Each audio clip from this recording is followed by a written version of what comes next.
ಶಿವಯ್ಯ.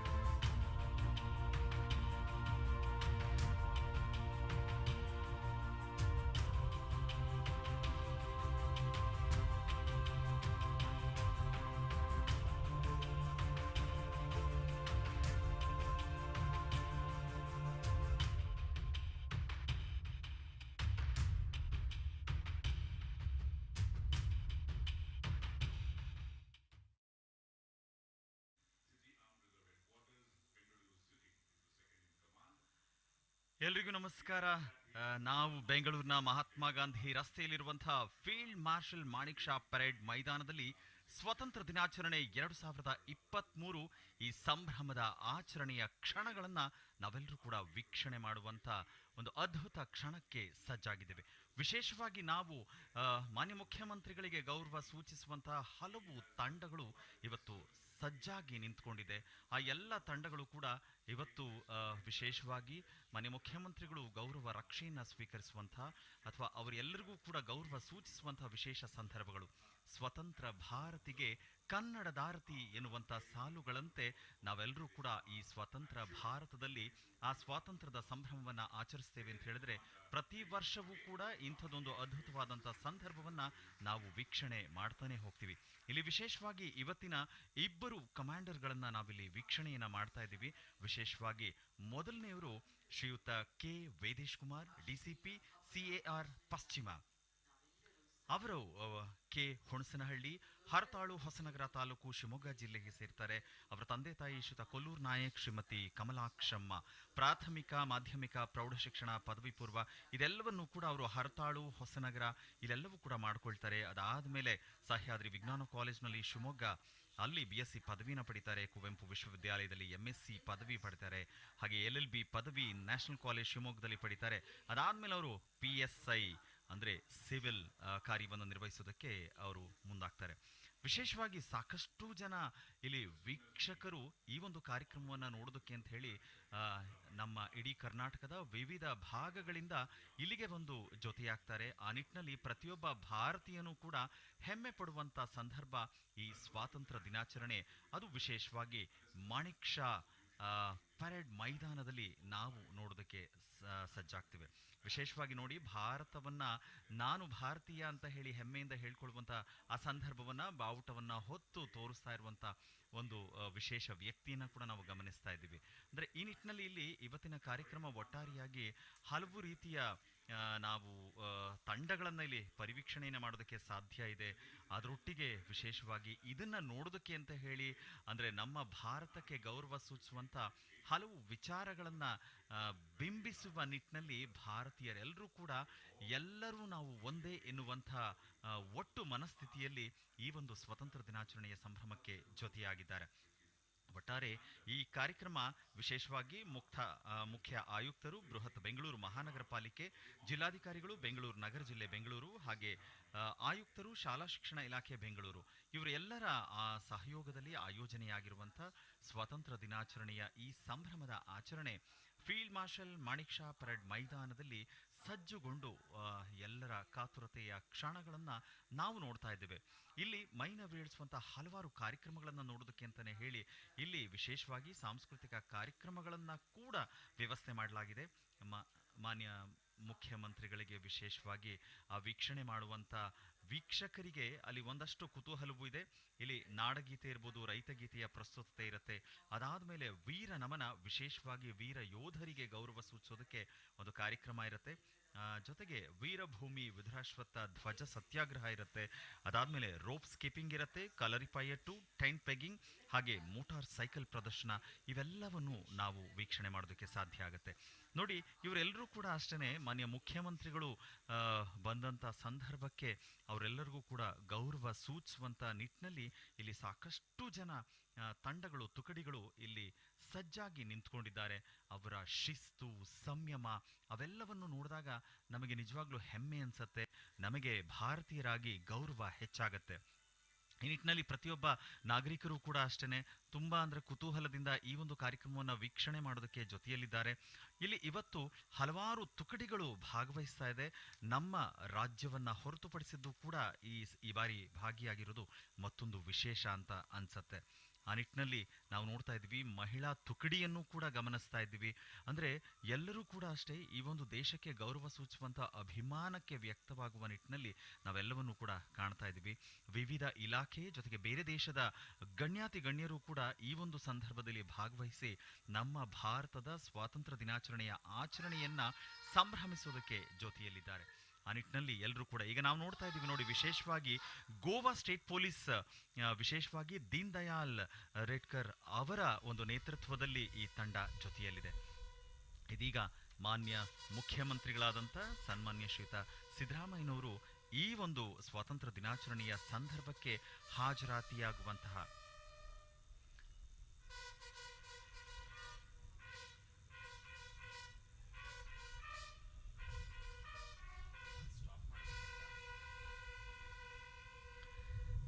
ವೀಕ್ಷಿಸ್ತಾ ಇದ್ದೀವಿ. ವಿಶೇಷವಾಗಿ ಮಾನ್ಯ ಮುಖ್ಯಮಂತ್ರಿಗಳಾದಂಥ ಸನ್ಮಾನ್ಯ ಶ್ರೀಯುತ ಸಿದ್ದರಾಮಯ್ಯನವರು ವಿಶೇಷವಾಗಿ ವಿಶೇಷ ಧಿರಿಸಿನಲ್ಲಿ ಈ ಒಂದು ಕಾರ್ಯಕ್ರಮಕ್ಕೆ ಆಗಮಿಸ್ತಾ ಇರೋದು. ಒಟ್ಟಾರೆ ಅವರನ್ನ ಅತ್ಯಂತ ಗೌರವದಿಂದ ಬರಮಾಡಿಕೊಳ್ಳುವಂತಹ ಜವಾಬ್ದಾರಿ ಬೃಹತ್ ಬೆಂಗಳೂರು ಮಹಾನಗರ ಪಾಲಿಕೆಯ ಮುಖ್ಯ ಆಯುಕ್ತರಾದಂಥ ತುಷಾರ್ ಗಿರ್ನಾಥ್ ಅವರು ಕೂಡ ವಹಿಸಿಕೊಂಡಿದ್ದಾರೆ. ಅಂತೆ ಬೆಂಗಳೂರು ನಗರ ಜಿಲ್ಲೆ ಜಿಲ್ಲಾಧಿಕಾರಿಗಳಾದಂಥ ಶ್ರೀಯುತ ಕೆ ದಯಾನಂದ್ ಅವರು ಕೂಡ ಅವರೊಟ್ಟಿಗೆ ಜೊತೆಯಲ್ಲಿದ್ದಾರೆ. ಇನ್ನುಳಿದಂತೆ ವಿವಿಧ ಇಲಾಖೆಯ ಅಧಿಕಾರಿಗಳು, ನಮ್ಮ ಪೊಲೀಸ್ ಇಲಾಖೆಯ ಆಯುಕ್ತರಿರ್ಬೋದು, ಅಂತೆ ಕ್ಯಾಬಿನೆಟ್ನ ಇನ್ನಿತರ ಸಚಿವರುಗಳು ಕೂಡ ಜೊತೆಯಾಗುವಂತಹ ಸಂದರ್ಭ ಇಲ್ಲಿದೆ. ನಾವು ನೋಡ್ತಾ ಇದ್ದೇವೆ ವಿಶೇಷವಾಗಿ ಮಾನ್ಯ ಮುಖ್ಯಮಂತ್ರಿಗಳಾದಂಥ ಶ್ರೀಯುತ ಸಿದ್ದರಾಮಯ್ಯನವರು ಈಗ ಈ ಒಂದು ಮಾಣಿಕ್ ಷಾ ಪರೇಡ್ ಮೈದಾನದ ಒಳಭಾಗಕ್ಕೆ ಆಗಮಿಸ್ತಾ ಇದ್ದಾರೆ, ವೇದಿಕೆಗೆ ಆಗಮಿಸ್ತಾ ಇದ್ದಾರೆ. ಶ್ರೀಯುತ ಸಿದ್ದರಾಮಯ್ಯನವರು ಮಾನ್ಯ ಮುಖ್ಯಮಂತ್ರಿಗಳು, ಕರ್ನಾಟಕ ಸರ್ಕಾರ ಸ್ವಾತಂತ್ರ್ಯ ದಿನಾಚರಣೆ 77ನೇ ಸ್ವಾತಂತ್ರ್ಯ ದಿನಾಚರಣೆಯ ಈ ಶುಭ ಸಂದರ್ಭವನ್ನ ಈಗ ಧ್ವಜಾರೋಹಣ ಮಾಡುವ ಮೂಲಕ ಅದರ ಸಂಭ್ರಮದ ಚಾಲನೆಯನ್ನ ನೀಡಿದ್ದಾರೆ. ನಾವೆಲ್ಲರೂ ಕೂಡ ಭಾರತ ಮಾತೆಗೆ ಜೈಕಾರ ಹಾಕೋಣ, ಭಾರತಕ್ಕೆ ಒಂದು ಗೌರವವನ್ನ ಸೂಚಿಸೋಣ, ಅದು ರಾಷ್ಟ್ರಗೀತೆಯ ಮೂಲಕ, ಪೊಲೀಸ್ ಬ್ಯಾಂಡ್ನ ಮೂಲಕ.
ಕಮಾಂಡರ್ ಅವರು ವಿನಂತಿಸಿಕೊಳ್ತಾರೆ, ಮಾನ್ಯ ಮುಖ್ಯಮಂತ್ರಿಗಳು ತೆರೆದ ಜೀಪ್ನಲ್ಲಿ ಪರೇಡ್ ಪರಿವೀಕ್ಷಣೆ ಮತ್ತು ಗೌರವ ರಕ್ಷೆ ಸ್ವೀಕಾರ.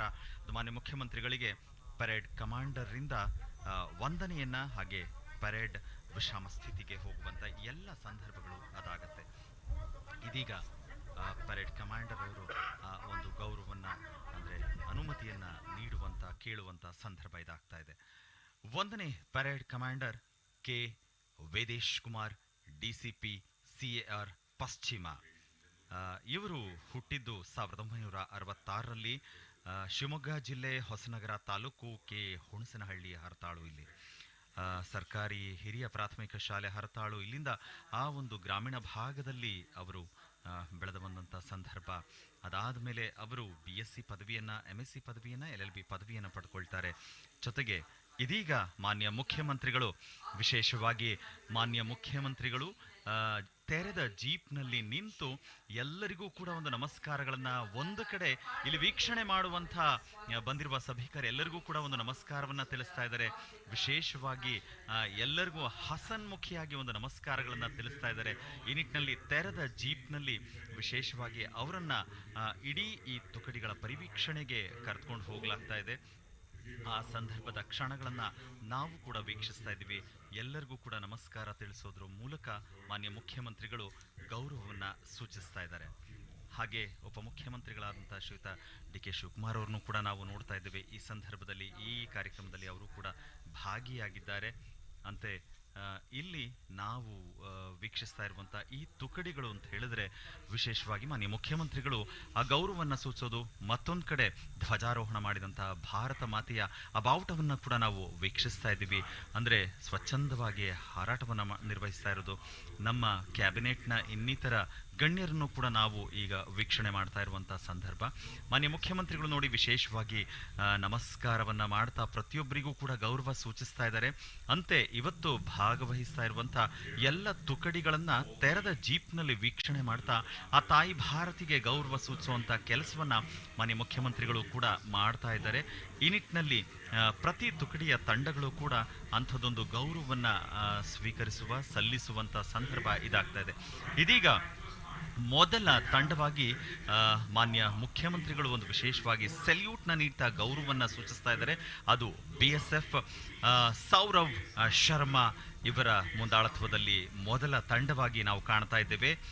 ಅದಾದ ಬಳಿಕ ಮುಂದುವರೆದಂತೆ CRPF ವುಮನ್ ವಿಜಯ HP ಅವರ ನೇತೃತ್ವದಲ್ಲಿ ಇರುತ್ತೆ. ಜೊತೆಗೆ ನಾವು ವೀಕ್ಷಣೆ ಮಾಡ್ತಾ ಇರೋದು ನೋಡಿ, ಮಹಿಳಾ ತಂಡ ಅಲ್ಲಿದೆ, CRPF ಮಹಿಳಾ ತಂಡ ಅಲ್ಲಿದೆ.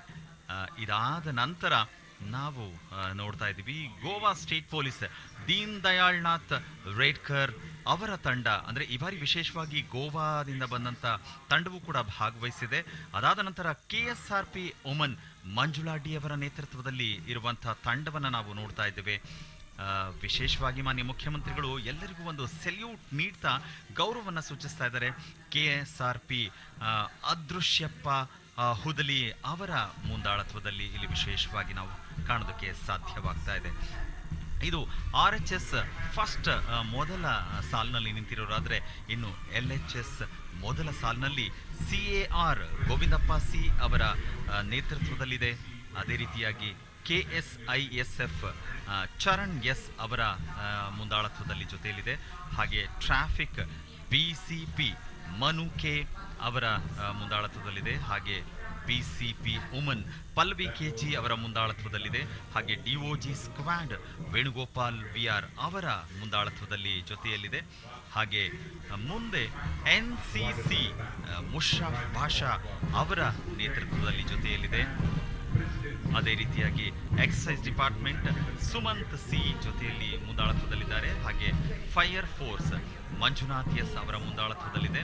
ವಿಶೇಷವಾಗಿ ಟ್ರಾಫಿಕ್ ವಾರ್ಡನ್ ಡಾಕ್ಟರ್ ಜಯಪ್ರಕಾಶ್ ಅವರ ಮುಂದಾಳತ್ವ, ಹಾಗೆ ಹೋಮ್ ಗಾರ್ಡ್ ಗೌರಮ್ಮ B ಅವರ ಮುಂದಾಳತ್ವದಲ್ಲಿದೆ. ಅಂದರೆ ಪ್ರತಿಯೊಬ್ಬರಲ್ಲೂ ಕೂಡ ಆ ಕುತೂಹಲ ಇದೆ. ಇಡೀ ಪ್ರತಿಯೊಂದು ತುಕಡಿಗಳನ್ನು ಪರಿವೀಕ್ಷಣೆ ಮಾಡುವ ನಿಟ್ಟಿನಲ್ಲಿ ಎಲ್ಲರ ಗಮನವೂ ಆ ಕಡೆನೇ ಇದೆ. ಅದಲ್ಲದೆ ಮಾನ್ಯ ಮುಖ್ಯಮಂತ್ರಿಗಳು ಕೂಡ ತೆರೆದ ಜೀಪ್ನಲ್ಲಿ ಎಲ್ಲರನ್ನೂ ಕೂಡ ವೀಕ್ಷಣೆ ಮಾಡ್ಕೊಂಡು ಬರ್ತಾ ಇರಬೇಕಾದ್ರೆ ಅದನ್ನ ಪ್ರತಿಯೊಬ್ಬರು ಕೂಡ ಗಮನಿಸ್ತಾ ಇರುವಂಥ ಸಂದರ್ಭ. ಮಾನ್ಯ ಮುಖ್ಯಮಂತ್ರಿಗಳಾದಂಥ ಸಿದ್ದರಾಮಯ್ಯನವರು ಕೂಡ ಅಷ್ಟೇ ಒಂದು ಸಂತಸದಿಂದ ಗೌರವದಿಂದ ಇಡೀ ಪ್ರತಿಯೊಬ್ಬರಿಗೂ ಕೂಡ ನಮಸ್ಕಾರವನ್ನ ಜೊತೆಗೆ ಸೆಲ್ಯೂಟ್ ಒಂದು ಗೌರವವನ್ನ ನೀಡ್ತಾ ಗೌರವ ರಕ್ಷೆಯನ್ನು ಕೂಡ ಸ್ವೀಕರಿಸ್ತಾ ಸ್ವಾತಂತ್ರ್ಯ ದಿನಾಚರಣೆಯ ಈ ಸಂದರ್ಭವನ್ನ ನಾವೆಲ್ಲರೂ ಕೂಡ ಜನತೆ ಸಂಭ್ರಮಿಸುವ ಗೌರವಿಸುವ ಕ್ಷಣಕ್ಕೆ ಇದು ನಾಂದಿ ಹಾಡ್ತಾ ಇರುವಂತಹ ಸಂದರ್ಭ. ಆ ನಿಟ್ಟಿನಲ್ಲಿ ಮಾನ್ಯ ಮುಖ್ಯಮಂತ್ರಿಗಳು ತೆರೆದ ಜೀಪ್ನಲ್ಲಿ ವೀಕ್ಷಣೆಯನ್ನ ಮಾಡ್ತಾ ಒಂದು ಸಂಪೂರ್ಣವಾದಂಥ ಒಂದು ಸುತ್ತನ್ನು ಬಂದು ಇಡೀ ಈ ಮೈದಾನದ ಸುತ್ತು ಬಂದು ಬಂದಿರುವಂಥ ವೀಕ್ಷಕರಿಗೂ ಕೂಡ ಒಂದು ನಮನವನ್ನು ಸಲ್ಲಿಸ್ತಾ ಇದ್ದಾರೆ. ನಾವು ಕಾರ್ಯಕ್ರಮದಲ್ಲಿ ಜೊತೆಯಾಗಿ ನಿಂತಿರುವಂಥದ್ದು ಅಥವಾ ಇದು 77ನೇ ಸ್ವಾತಂತ್ರ್ಯ ದಿನಾಚರಣೆಯ ಈ ಸಂದರ್ಭ ಅಂತ ಹೇಳಿದ್ರೆ ನಾವೆಲ್ಲರೂ ಕೂಡ ಭಾರತೀಯರು ಸಂಭ್ರಮ ಪಡಬೇಕು.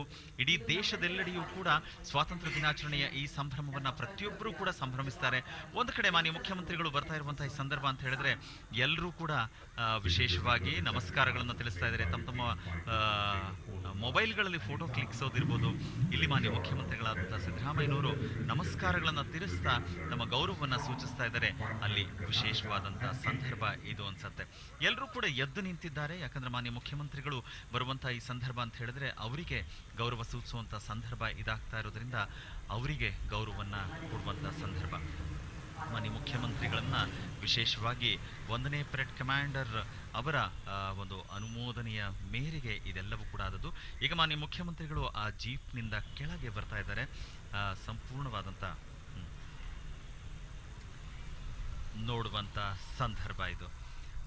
ಇನ್ನೀಗ ವಿಶೇಷವಾಗಿ ನಾವು ಮಾನ್ಯ ಮುಖ್ಯಮಂತ್ರಿಗಳು ಗೌರವವನ್ನು ಸ್ವೀಕರಿಸುವಂಥ ಈ ಸಂದರ್ಭ ಅಂತ ಹೇಳಿದ್ರೆ ಒಂದು ಅನುಮೋದನೆಯನ್ನ ಕೇಳುವಂಥದ್ದು.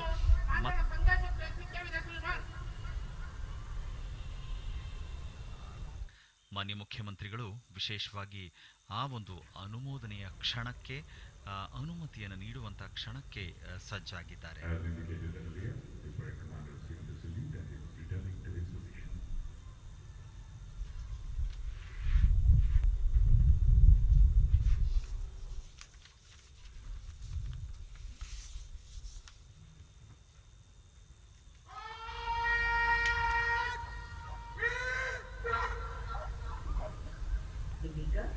ಸನ್ಮಾನ್ಯ ಮುಖ್ಯಮಂತ್ರಿಗಳು ಶ್ರೀ ಸಿದ್ದರಾಮಯ್ಯ ಅವರಿಂದ ನಾಡ ಜನತೆಗೆ ಸ್ವಾತಂತ್ರ್ಯೋತ್ಸವದ ಶುಭ ಸಂದೇಶ. ಮಾನ್ಯ ಮುಖ್ಯಮಂತ್ರಿಗಳ ಈ ಒಂದು ಉಪಸ್ಥಿತಿಯ ಸಂದರ್ಭ ನಾಡಿನ ಜನತೆಗೆ ಅವರು ಏನು ಸಂದೇಶವನ್ನ ನೀಡೋರಿದ್ದಾರೆ ಎನ್ನುವಂತಹ ಕುತೂಹಲ ಇದೀಗ ನಾವು ಮಾನ್ಯ ಮುಖ್ಯಮಂತ್ರಿಗಳಾದಂಥ ಶ್ರೀಯುತ ಸಿದ್ದರಾಮಯ್ಯನವರು ಜನತೆಯನ್ನುದ್ದೇಶಿಸಿ ಮಾತನಾಡುವಂತಹ ಸಂದರ್ಭಕ್ಕೆ ಜೊತೆಯಾಗಿದ್ದೇವೆ. ನೋಡಿ ಎಷ್ಟೊಂದು ಜನರು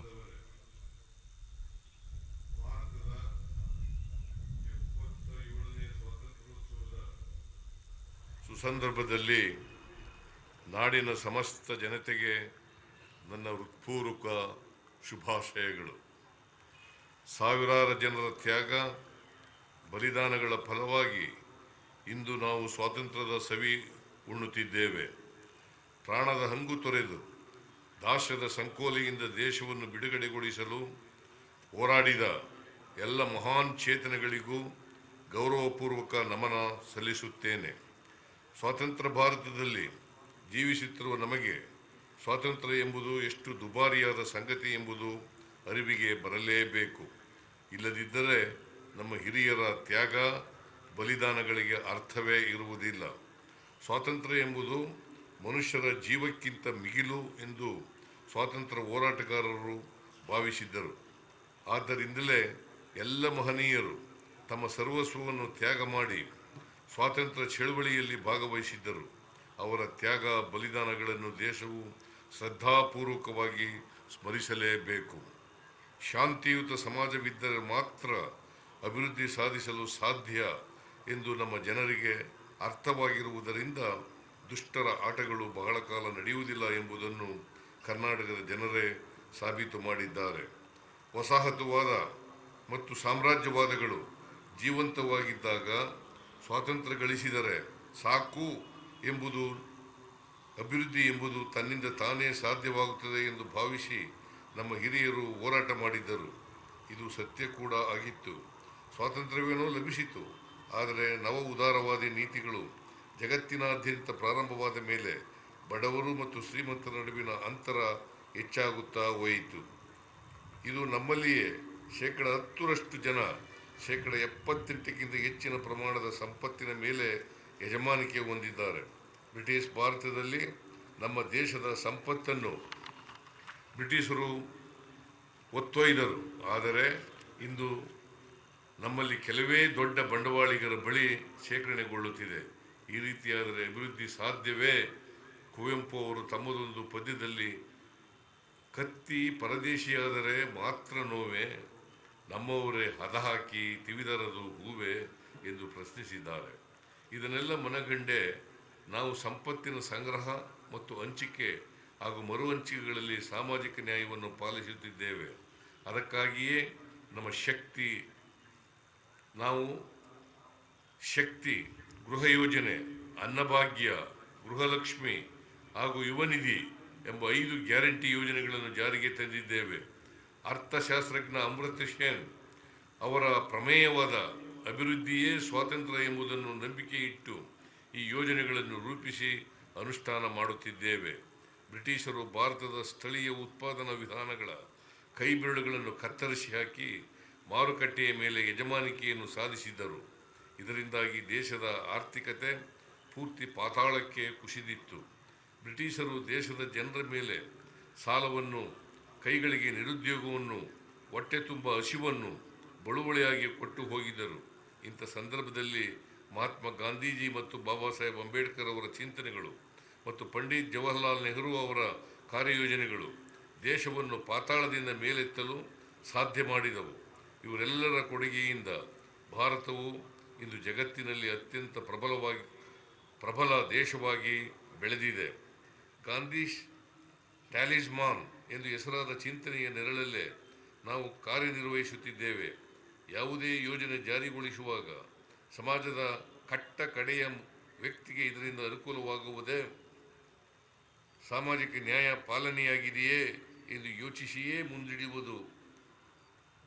ಮುಂದಡಿ ಇಡುವುದು ನಮ್ಮ ಆಡಳಿತದ ಅಂತಸತ್ವವಾಗಿದೆ. ಬೆಲೆ ಏರಿಕೆ, ನಿರುದ್ಯೋಗ, ಜಾತಿ ಧರ್ಮಗಳ ಕಾರಣಕ್ಕಾಗಿ ತಾರತಮ್ಯ, ಭ್ರಷ್ಟಾಚಾರ ಮುಂತಾದ ಕಾರಣಗಳಿಗಾಗಿ ನಾಡಿನ ಜನರು ತೀವ್ರ ಸಂಕಟಕ್ಕೆ ಸಿಲುಕಿದ್ದರು. ರಾಜ್ಯದ ಅನೇಕ ಜಿಲ್ಲೆಗಳ ಜನರ ತಲಾ ಆದಾಯ ಹಿಂದೆ ಆಡಳಿತ ನಡೆಸಿದ್ದ ನಮ್ಮ ಹಿಂದಿನ ಸರ್ಕಾರದ ಅವಧಿಗೆ ಹೋಲಿಸಿದರೆ ಈ ನಂತರದ ಅವಧಿಯಲ್ಲಿ ಏರಿಕೆಯಾಗಿದೆ. ಬಡತನ ಇನ್ನಷ್ಟು ಹೆಚ್ಚುತ್ತಿರುವುದು ನಮ್ಮ ಗಮನಕ್ಕೆ ಬಂದಿತ್ತು.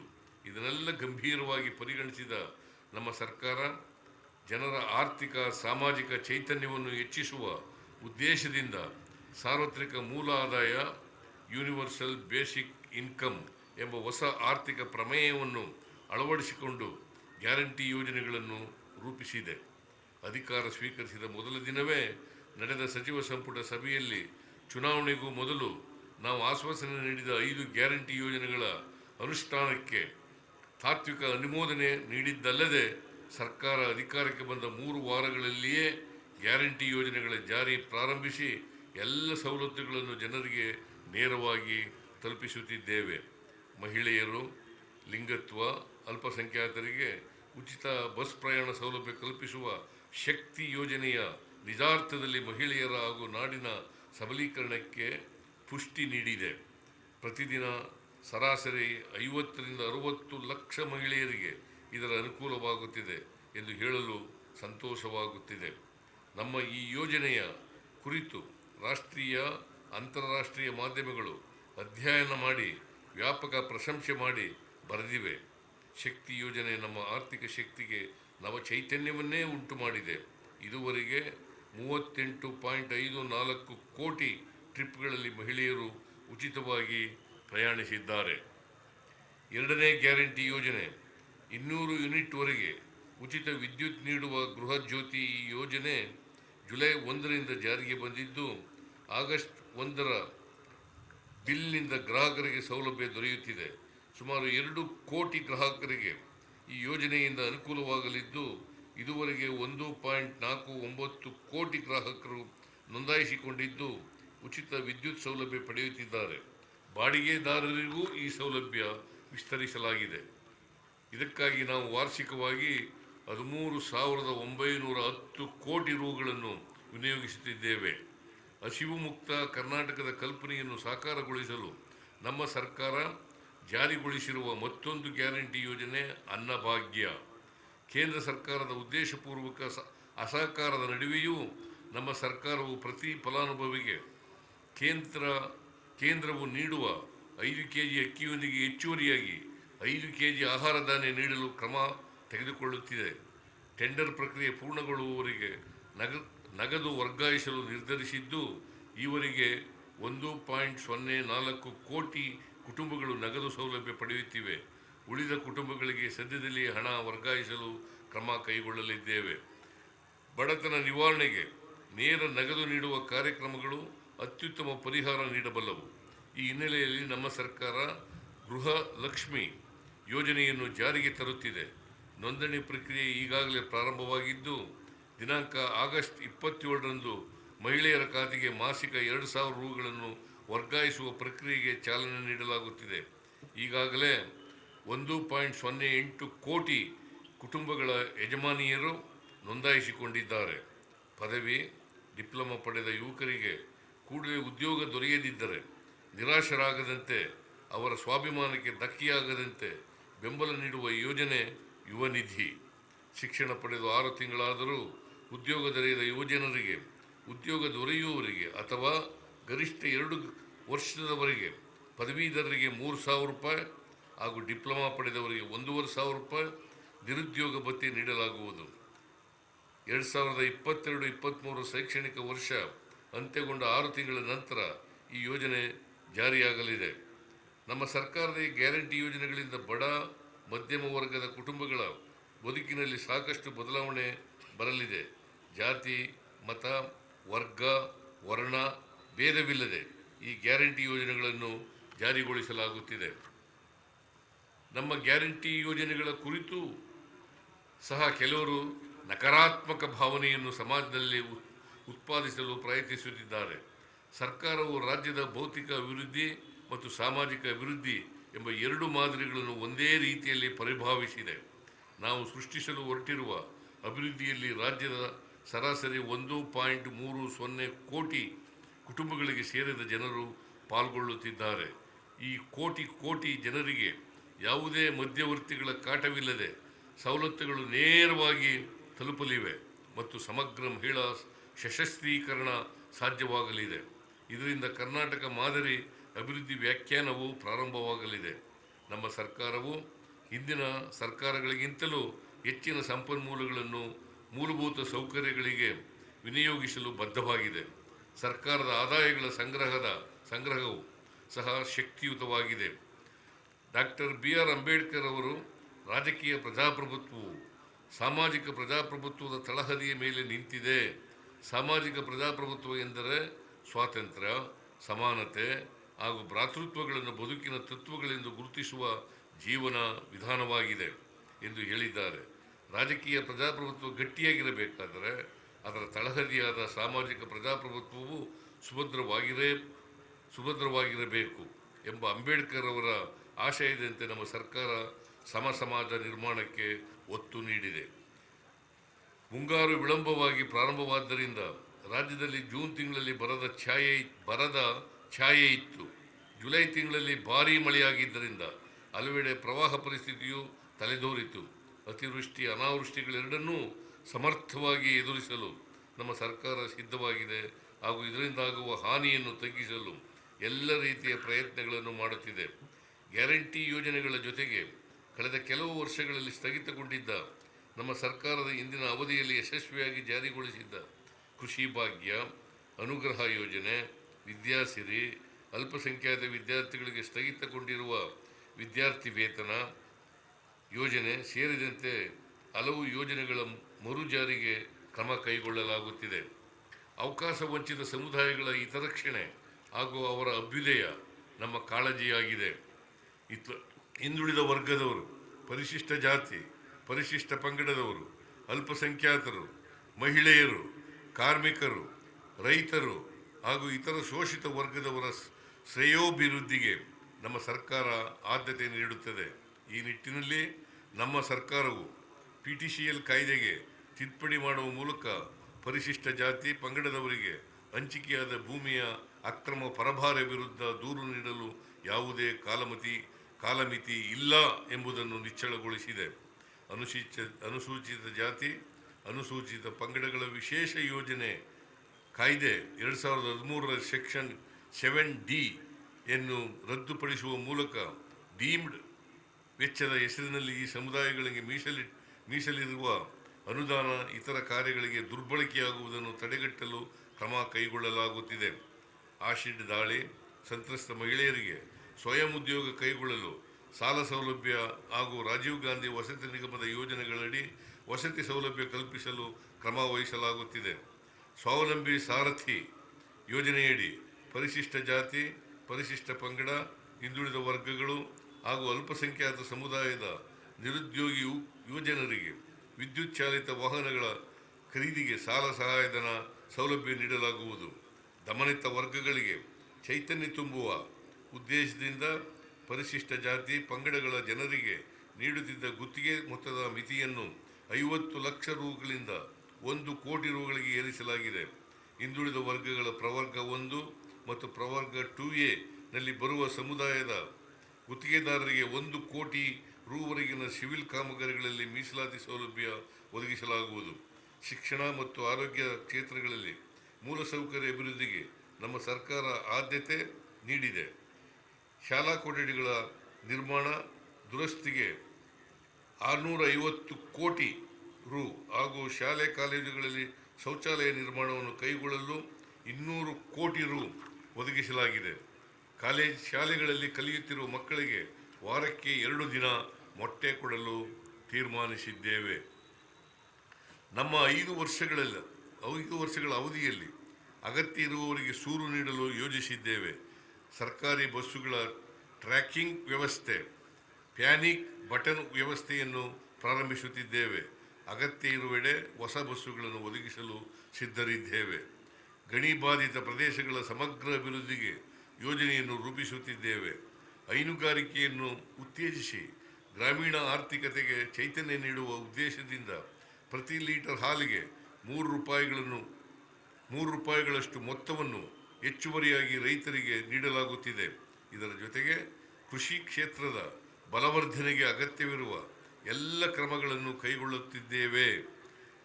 ಎಲ್ಲ ತಾಲೂಕು ಆಸ್ಪತ್ರೆಗಳಲ್ಲಿರುವ ಡಯಾಲಿಸಿಸ್ ಕೇಂದ್ರಗಳನ್ನು ಬಲಪಡಿಸಲು ಕ್ರಮ ಕೈಗೊಳ್ಳಲಾಗುತ್ತಿದೆ. ಜೊತೆಗೆ MRI, CT ಸ್ಕ್ಯಾನ್ ಸೌಲಭ್ಯಗಳನ್ನು ಜಿಲ್ಲಾ ಆಸ್ಪತ್ರೆಗಳಿಗೆ ವಿಸ್ತರಿಸುವ ಮೂಲಕ ಬಡ ರೋಗಿಗಳಿಗೆ ಉಚಿತ ಮತ್ತು ಉತ್ತಮ ಪರೀಕ್ಷೆ ಹಾಗೂ ಚಿಕಿತ್ಸಾ ಸೌಲಭ್ಯ ಕಲ್ಪಿಸಲು ನಿರ್ಧರಿಸಲಾಗಿದೆ. ಜೊತೆಗೆ ರಾಜ್ಯದ ಆರೋಗ್ಯ ವ್ಯವಸ್ಥೆಯನ್ನು ಸುಗಮಗೊಳಿಸಿ ಜನರ ಕೈಗೆಟುಕುವಂತೆ ಕ್ರಿಯಾ ಯೋಜನೆಗಳನ್ನು ರೂಪಿಸುತ್ತಿದ್ದೇವೆ. ಬ್ರ್ಯಾಂಡ್ ಬೆಂಗಳೂರು ಪರಿಕಲ್ಪನೆಯಡಿ ಬೆಂಗಳೂರು ನಗರವನ್ನು ಅಂತಾರಾಷ್ಟ್ರೀಯ ಮಟ್ಟಕ್ಕೆ ಏರಿಸಲು ನಮ್ಮ ಸರ್ಕಾರ ಮುಂದಾಗಿದೆ. ನಗರದ ಸಂಚಾರ ವ್ಯವಸ್ಥೆ, ಪರಿಸರ, ಘನತ್ಯಾಜ್ಯ ನಿರ್ವಹಣೆ, ಸಾರ್ವಜನಿಕ ಸ್ಥಳಗಳ ಸದ್ಬಳಕೆ, ಆರೋಗ್ಯ, ಪ್ರಾಣಿಗಳ ಆರೋಗ್ಯ, ಜನಸ್ನೇಹಿ ಆಡಳಿತ ವ್ಯವಸ್ಥೆ, ನೀರಿನ ಭದ್ರತೆ ಹಾಗೂ ಪ್ರವಾಹ ನಿರ್ವಹಣೆಯ ಸವಾಲುಗಳನ್ನು ಎದುರಿಸಲು ಒತ್ತು ನೀಡಲಾಗಿದೆ. ನಗರ ಪ್ರದೇಶದ ಬಡವರು, ವಲಸೆ ಕಾರ್ಮಿಕರು, ಶ್ರಮಿಕರ ಕ್ಷೇಮಾಭಿವೃದ್ಧಿಗೆ ಕೂಡ ನಮ್ಮ ಸರ್ಕಾರ ಕಾಳಜಿ ವಹಿಸಿದೆ. ಇದಕ್ಕಾಗಿ ಕಾರಣಾಂತರಗಳಿಂದ ಸ್ಥಗಿತಗೊಂಡಿದ್ದ ಇಂದಿರಾ ಕ್ಯಾಂಟೀನ್ಗಳನ್ನು ಮರು ಪ್ರಾರಂಭ ಮಾಡಲಾಗುತ್ತಿದೆ. ಇದಕ್ಕಾಗಿ 100 ಕೋಟಿ ರೂಪಾಯಿ ಮೀಸಲಿಡಲಾಗಿದೆ. ಅಗತ್ಯ ವಸ್ತುಗಳ ಬೆಲೆ ಏರಿಕೆಯನ್ನು ಮನಗಂಡು ಸರ್ಕಾರವು ಪ್ರತಿ ಪ್ಲೇಟ್ಗೆ 5 ರಿಂದ 10 ರೂಗಳಷ್ಟು ಹೆಚ್ಚುವರಿ ಮೊತ್ತ ನೀಡಿ ಜನರಿಗೆ ಹಿಂದಿನ ದರದಲ್ಲಿಯೇ ಉತ್ತಮ ಆಹಾರವನ್ನು ಒದಗಿಸಲು ತೀರ್ಮಾನಿಸಿದ್ದೇವೆ. ಬೆಂಗಳೂರಿನ ಜನದಟ್ಟಣೆಯನ್ನು ಕಡಿಮೆಗೊಳಿಸಲು ಹೊರವಲಯದಲ್ಲಿ ಜನರು ಪ್ರತಿದಿನ ಪ್ರಯಾಣಿಸಲು ಅನುಕೂಲವಾಗುವಂತೆ ರಸ್ತೆ, ರೈಲು ಸಂಪರ್ಕದೊಂದಿಗೆ ಉಪನಗರಗಳನ್ನು ಅಭಿವೃದ್ಧಿಪಡಿಸಲಾಗುವುದು. ದೇವನಹಳ್ಳಿ, ನೆಲಮಂಗಲ, ಹೊಸಕೋಟೆ, ದೊಡ್ಡಬಳ್ಳಾಪುರ, ಮಾಗಡಿಗಳಲ್ಲಿ ಉಪನಗರ ಟೌನ್ಶಿಪ್ಗಳನ್ನು ಅಭಿವೃದ್ಧಿಪಡಿಸಲಾಗುವುದು. ನಗರ ಪ್ರದೇಶದ ಕೆರೆಗಳು ಮತ್ತಿತರ ಜಲಮೂಲಗಳ ಸಂರಕ್ಷಣೆ ಮಾಡುವುದರೊಂದಿಗೆ ಜನರಿಗೆ ಸ್ವಚ್ಛ ಕುಡಿಯುವ ನೀರು ಒದಗಿಸಲು ರಾಜ್ಯ ಸರ್ಕಾರವು 3,400 ಕೋಟಿ ರೂಗಳ ಯೋಜನೆಯನ್ನು ರೂಪಿಸಲಿದೆ. ಬೆಂಗಳೂರು ಮೆಟ್ರೋ ಪ್ರಸ್ತುತ 69.66 ಕಿಲೋಮೀಟರ್ ಕಾರ್ಯಾಚರಣೆ ನಡೆಸುತ್ತಿದ್ದು, ಪ್ರತಿದಿನ 6.1 ಲಕ್ಷ ಪ್ರಯಾಣಿಕರು ಮೆಟ್ರೋ ರೈಲು ಸೇವೆಯನ್ನು ಪಡೆಯುತ್ತಿದ್ದಾರೆ. 2023 ಸೆಪ್ಟೆಂಬರ್ನಲ್ಲಿ ಬೈಯಪ್ಪನಹಳ್ಳಿ ಕೃಷ್ಣರಾಜಪುರ ಮಾರ್ಗ ಕೆಂಗೇರಿ ಚೆಲಗಟ್ಟ ವಿಸ್ತರಣೆ, ಡಿಸೆಂಬರ್ ವೇಳೆಗೆ ನಾಗಸಂದ್ರ ಮಾದಾವರ ವಿಸ್ತರಣೆ, RV ರಸ್ತೆ ಬೊಮ್ಮನಹಳ್ಳಿ ಹೊಸ ಮಾರ್ಗ ಕಾರ್ಯಾಚರಣೆ ಪ್ರಾರಂಭಿಸಲಾಗುವುದು. 2026 ವೇಳೆಗೆ ಬೆಂಗಳೂರಿನಲ್ಲಿ 175.55 ಕಿಲೋಮೀಟರ್ ಮೆಟ್ರೋ ಜಾಲ ಕಾರ್ಯಾಚರಣೆ ನಡೆಸಲಿದೆ. ಈಗ ಬೆಂಗಳೂರಿನ ಮೆಟ್ರೋ ಜಾಲವು ದೇಶದಲ್ಲಿ 2ನೇ ಸ್ಥಾನದಲ್ಲಿದೆ. ಕಾರ್ಮಿಕ ಇಲಾಖೆಯ ವ್ಯಾಪ್ತಿಯಲ್ಲಿ ಕಲ್ಯಾಣ ಮತ್ತು ಸಾಮಾಜಿಕ ಭದ್ರತಾ ಸೌಲಭ್ಯಗಳಿಂದ ವಂಚಿತರಾಗಿರುವ ಸುಮಾರು 70 ರಿಂದ 80 ಲಕ್ಷ ಅಸಂಘಟಿತ, ಅದರಲ್ಲೂ ವಿಶೇಷವಾಗಿ ಸಾರಿಗೆ ವಲಯದ ಕಾರ್ಮಿಕರಿಗೆ ಕಲ್ಯಾಣ ಮತ್ತು ಸಾಮಾಜಿಕ ಭದ್ರತಾ ಸೌಲಭ್ಯಗಳನ್ನು ಒದಗಿಸಲು ಉದ್ದೇಶಿಸಲಾಗಿದೆ. ರಾಜ್ಯದ ನಗರಾಭಿವೃದ್ಧಿ ಪ್ರಾಧಿಕಾರಗಳಲ್ಲಿ ಸಾರ್ವಜನಿಕರಿಗೆ ಸುಸಜ್ಜಿತ ಬಡಾವಣೆಯಲ್ಲಿ ಕೈಗೆಟುಕುವ ದರದಲ್ಲಿ ನಿವೇಶನಗಳನ್ನು ಒದಗಿಸಲು ಹಾಸನ, ಚಾಮರಾಜನಗರ, ಚಿಕ್ಕಮಗಳೂರು, ಬಳ್ಳಾರಿ, ಕಲಬುರಗಿ, ಮಂಗಳೂರು ಮತ್ತು ಬೆಳಗಾವಿಯಲ್ಲಿ ವಸತಿ ಬಡಾವಣೆ ಯೋಜನೆಗಳನ್ನು ನಿರ್ಮಿಸಲಾಗುತ್ತಿದೆ. ಕರ್ನಾಟಕ ಗ್ರಾಮ್ ಸ್ವರಾಜ್ ಹಾಗೂ ಪಂಚಾಯತ್ ರಾಜ್ ಕಾಯ್ದೆ 1993 ಜಾರಿ ಹಾಗೂ ಸಂವಿಧಾನದ 73ನೇ ವಿಧಿಯ ತಿದ್ದುಪಡಿ ಮಾಡಿದ 30ನೇ ವರ್ಷದಲ್ಲಿ ನಾವಿದ್ದೇವೆ. ಪ್ರಜಾಪ್ರಭುತ್ವದ ವಿಕೇಂದ್ರೀಕರಣದಲ್ಲಿ ಕರ್ನಾಟಕ ಎಂದಿಗೂ ಮುಂಚೂಣಿಯಲ್ಲಿದೆ. ಪಂಚಾಯತ್ ರಾಜ್ ಸಂಸ್ಥೆಗಳ ಮೂಲಕ ಸ್ಥಳೀಯ ಆಡಳಿತ ವ್ಯವಸ್ಥೆಯನ್ನು ಬಲಪಡಿಸಲು ಹಾಗೂ ಸಮಗ್ರ ಗ್ರಾಮೀಣ ಅಭಿವೃದ್ಧಿಗೆ ನಮ್ಮ ಸರ್ಕಾರ ಬದ್ಧವಾಗಿದೆ. ರಾಜ್ಯದ ಜನತೆಗೆ ಜೀವನೋಪಾಯವನ್ನು ಕಲ್ಪಿಸಲು ನಗರ ಮತ್ತು ಗ್ರಾಮೀಣ ಪ್ರದೇಶಗಳಲ್ಲಿ ವಿಭಿನ್ನ ಕಾರ್ಯತಂತ್ರಗಳನ್ನು ನಮ್ಮ ಸರ್ಕಾರವು ಅಳವಡಿಸಿಕೊಳ್ಳಲಿದೆ. ಗ್ರಾಮೀಣ ಪ್ರದೇಶದಲ್ಲಿ ಕೌಶಲ್ಯ ತರಬೇತಿ, ಸಾಲ ಸೌಲಭ್ಯದ ಲಭ್ಯತೆ ಮತ್ತು ಸ್ವಸಹಾಯ ಸಂಘಗಳು ಹಾಗೂ ಜಂಟಿ ಬಾಧ್ಯತಾ ಗುಂಪುಗಳನ್ನು ಬಲಪಡಿಸುವ ಮೂಲಕ ಗ್ರಾಮೀಣ ಉದ್ಯಮಶೀಲತೆಗೆ ಪ್ರೋತ್ಸಾಹ ನೀಡಲಾಗುವುದು. ಹೊಸ ಉದ್ಯಮ ಸ್ಥಾಪನೆಯ ಪ್ರಕ್ರಿಯೆಗಳನ್ನು ಸರಳಗೊಳಿಸುವುದರೊಂದಿಗೆ ಪ್ರತಿ ತಾಲೂಕಿನಲ್ಲಿ ಇದಕ್ಕಾಗಿ ಪ್ರತ್ಯೇಕ ತಂಡಗಳನ್ನು ರಚಿಸಲಾಗುವುದು. ಗ್ರಾಮೀಣ ಪ್ರದೇಶದಲ್ಲಿ ಉದ್ಯೋಗ ಸೃಜನೆ ಮಾಡಲು ಹಾಗೂ ಕೃಷಿ ಮತ್ತು ತೋಟಗಾರಿಕಾ ಉತ್ಪನ್ನಗಳ ಮೌಲ್ಯವರ್ಧನೆ ಮಾಡಲು ಕೃಷಿ ಸಂಸ್ಕರಣೆ ಉದ್ಯಮಗಳ ಸ್ಥಾಪನೆಗೆ ಬೆಂಬಲ ನೀಡಲಾಗುವುದು. ಇದರಿಂದ ರೈತರ ಆದಾಯ ಹೆಚ್ಚುವುದಲ್ಲದೆ ಗ್ರಾಮೀಣ ಪ್ರದೇಶದ ಬೆಳವಣಿಗೆಗೆ ನೆರವಾಗಲಿದೆ. ಕರ್ನಾಟಕವನ್ನು ಭವಿಷ್ಯದ ತಂತ್ರಜ್ಞಾನ ಹಾಗೂ ಅತ್ಯಾಧುನಿಕ ಉತ್ಪಾದನಾ ವಲಯದಲ್ಲಿ ಸಮಾನ ಹಾಗೂ ಸುಸ್ಥಿರ ಬೆಳವಣಿಗೆಯ ಮೂಲಕ ಏಷ್ಯಾದಲ್ಲೇ ಮೊದಲ ಸ್ಥಾನಕ್ಕೆ ಒಯ್ಯುವ ಗುರಿ ನಮ್ಮದಾಗಿದೆ. ಕಳೆದ 10 ವರ್ಷಗಳಲ್ಲಿ ರಾಜ್ಯದ ಕೈಗಾರಿಕಾ ವಲಯವು ಶೇಕಡ 9.3 ದರದಲ್ಲಿ ಬೆಳವಣಿಗೆ ದಾಖಲಿಸಿದೆ. ಮುಂದಿನ ದಿನಗಳಲ್ಲಿ ಈ ಬೆಳವಣಿಗೆ ದರವನ್ನು ಶೇಕಡ 15ರಿಂದ 16ಕ್ಕೆ ಹೆಚ್ಚಿಸುವ ಗುರಿ ಹೊಂದಿದ್ದೇವೆ. ಇದಕ್ಕೆ ಪ್ರತಿ ವರ್ಷ ಕನಿಷ್ಠ 1.4 ಲಕ್ಷ ಕೋಟಿ ರು ಬಂಡವಾಳ ಹೂಡಿಕೆ ಹಾಗೂ 14 ಲಕ್ಷ ಹೊಸ ಉದ್ಯೋಗಗಳ ಸೃಜನೆಯಾಗುವ ಅಗತ್ಯವಿದೆ. ಕಳೆದ 2 ತಿಂಗಳಲ್ಲಿ Foxconn international battery company, Tata Technologies ಮತ್ತಿತರ ಕಂಪನಿಗಳಿಂದ ಗಣನೀಯ ಪ್ರಮಾಣದ ಹೂಡಿಕೆ ಆಕರ್ಷಿಸಲಾಗಿದೆ.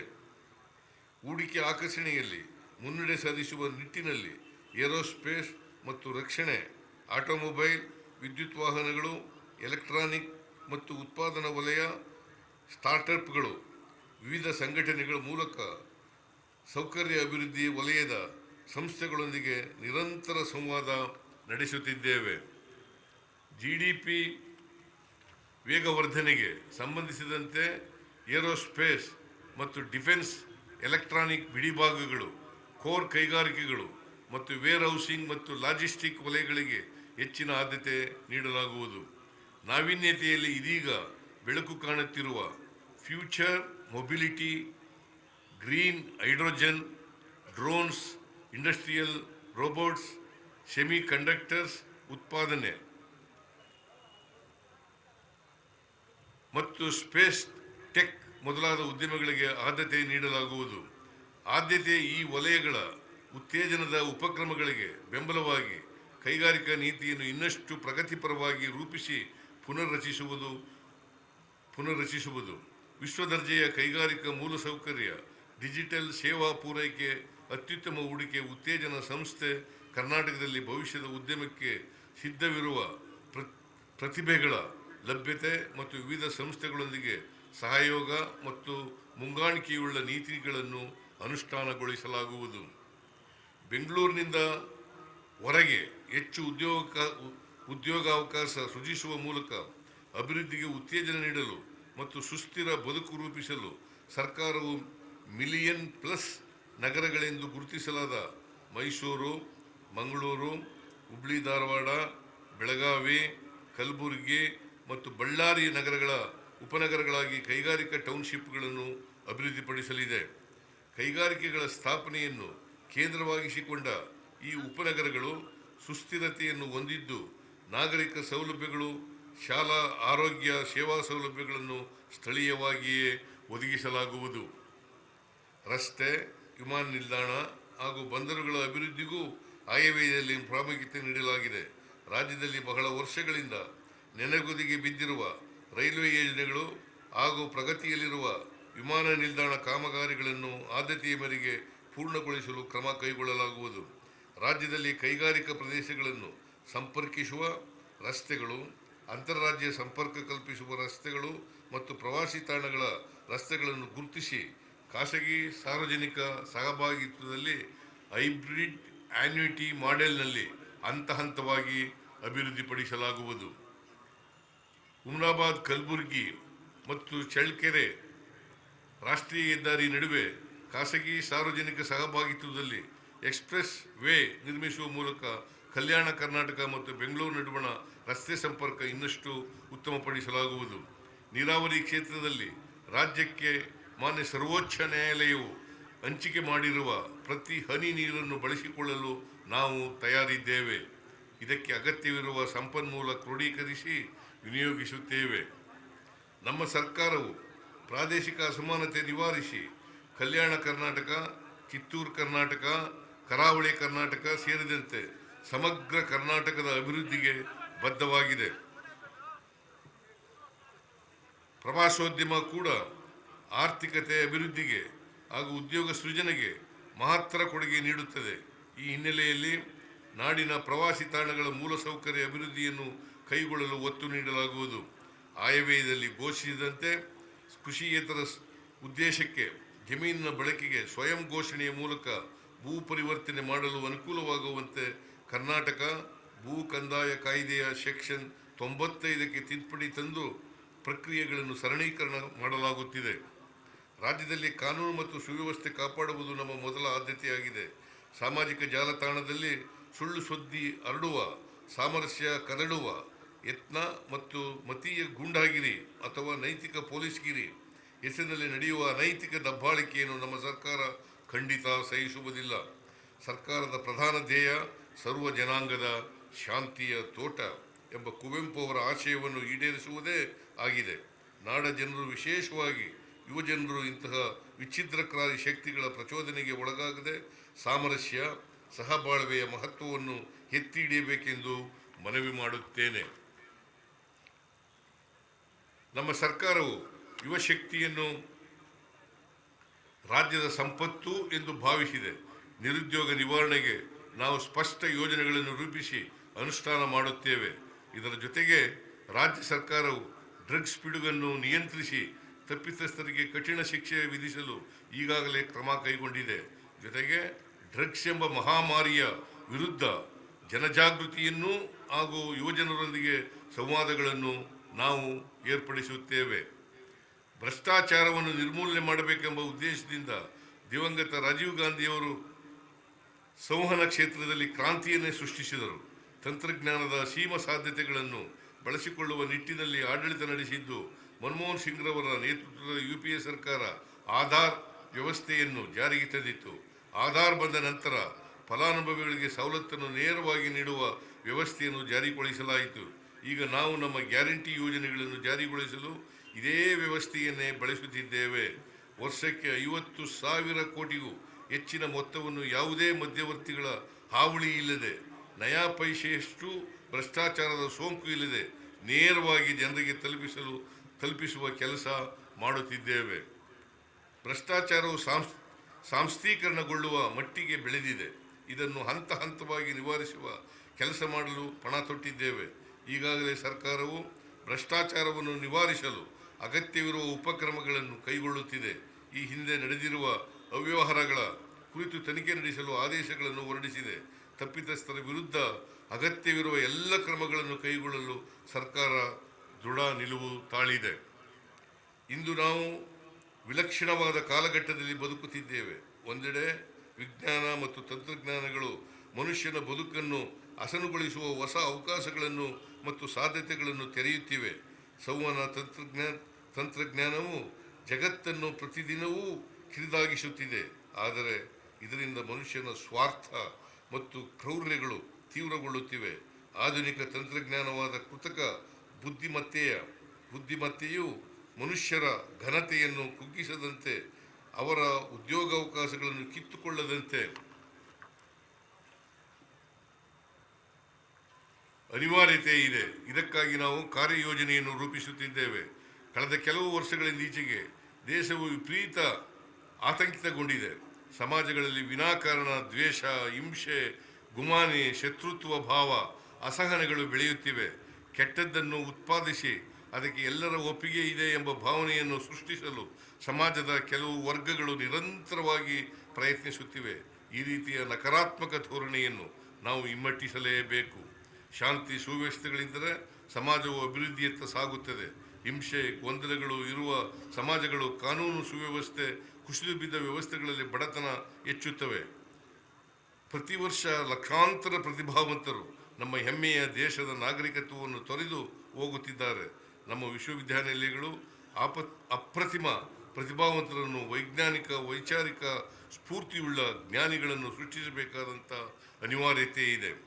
ನಾಡಿನ ನೆಲ, ಜಲ, ಭಾಷೆ ಹಾಗೂ ಅಸ್ಮಿತೆಯನ್ನು ಕಾಪಾಡಲು ನಮ್ಮ ಸರ್ಕಾರ ಕಟಿಬದ್ಧವಾಗಿದೆ. ಹಾಗೆಯೇ ಮಹಾನ್ ಮಾನವತೆಗಳಾದ ಬುದ್ಧ, ಗಾಂಧೀಜಿ, ಬಸವಣ್ಣ, ಅಂಬೇಡ್ಕರ್, ಕುವೆಂಪು ಮೊದಲಾದವರು ಪ್ರತಿಪಾದಿಸಿದ ಮಾನವೀಯತೆಯ ತಳಹದಿಯ ಅಭಿವೃದ್ಧಿಯ ಮಾದರಿಯನ್ನು ನಾವು ಅಳವಡಿಸಿಕೊಂಡಿದ್ದೇವೆ. ಇದನ್ನು ಕರ್ನಾಟಕ ಮಾದರಿ ಅಭಿವೃದ್ಧಿ ಎಂದು ಕರೆಯಲಾಗುತ್ತಿದೆ. ಅನ್ನವನ್ನು ಕೊಡು, ಮೊದಲು ಬಟ್ಟೆಯನ್ನು ಕೊಡು, ಉಡಲು ಕಟ್ಟಿಕೊಡು ಮನೆಗಳನ್ನು, ಇದು ಮೊದಲು, ಆಮೇಲೆ ಉಳಿದದೆಲ್ಲ ಎಂದು ಎಂ ಗೋಪಾಲಕೃಷ್ಣ ಅಡಿಗರು ಹೇಳುತ್ತಾರೆ. ನಮ್ಮ ಗ್ಯಾರಂಟಿ ಯೋಜನೆಗಳಿಗೆ ಪ್ರೇರಣೆ ಇದೇ ಚಿಂತನೆಯಾಗಿದೆ.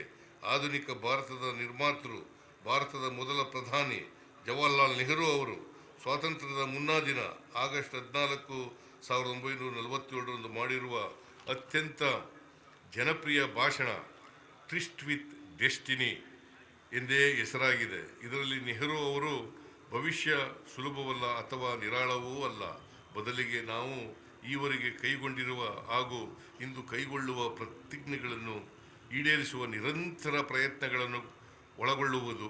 ಭಾರತದ ಸೇವೆ ಎಂದರೆ ನೋವು ಅನುಭವಿಸುತ್ತಿರುವ ಲಕ್ಷಾಂತರ ಜನರ ಸೇವೆ ಮಾಡುವುದು.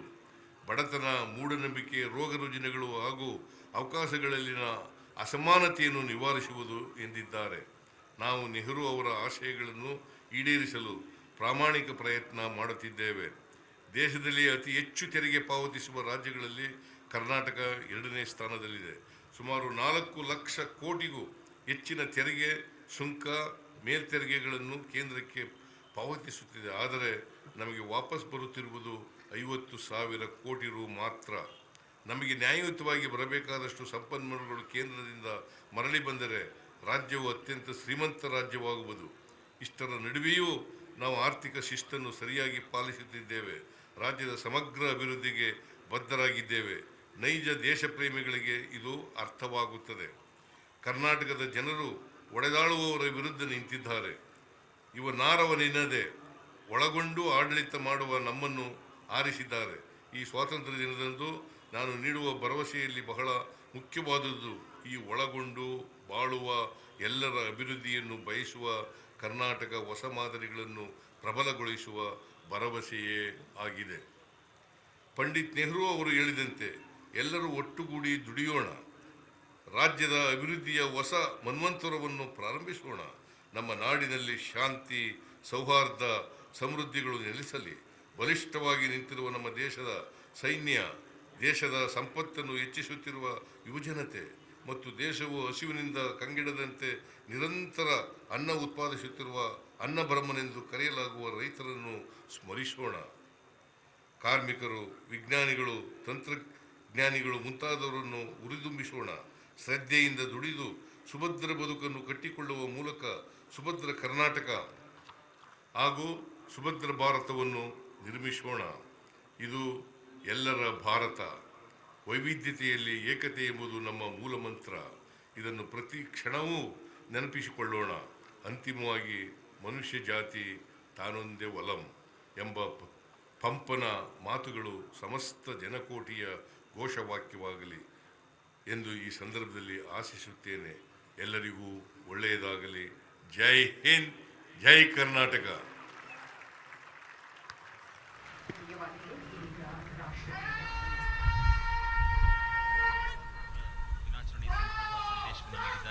ಇನ್ನೀಗ ಅವರಿಗೆ ಗೌರವವನ್ನ ಸೂಚಿಸುವ ನಿಟ್ಟಿನಲ್ಲಿ ರಾಷ್ಟ್ರಗೀತೆಯನ್ನ ಪ್ರಸ್ತುತಪಡಿಸಲಾಗ್ತಾ ಇದೆ. ಪದ ದೇವರಾಜ್ ಮತ್ತು ತಂಡದವರಿಂದ.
ರಾಷ್ಟ್ರ ಗೀತೆಯೊಂದಿಗೆ ಗೌರವವನ್ನು ಸೂಚಿಸಿದ್ದಾದರೆ ಮತ್ತೊಂದು ಕಡೆ ಇದೀಗ ಪರೇಡ್ ಕಮಾಂಡರ್ ಅವರು ಕವಾಯತ್ತು ಪ್ರಾರಂಭಿಸುವ ಅನುಮತಿಯನ್ನ ಕೋರಿ ನಂತರ ತುಕಡಿಗಳಿಂದ ಕವಾಯತ್ತನ್ನು ಪ್ರಸ್ತುತಪಡಿಸಲಾಗುತ್ತೆ.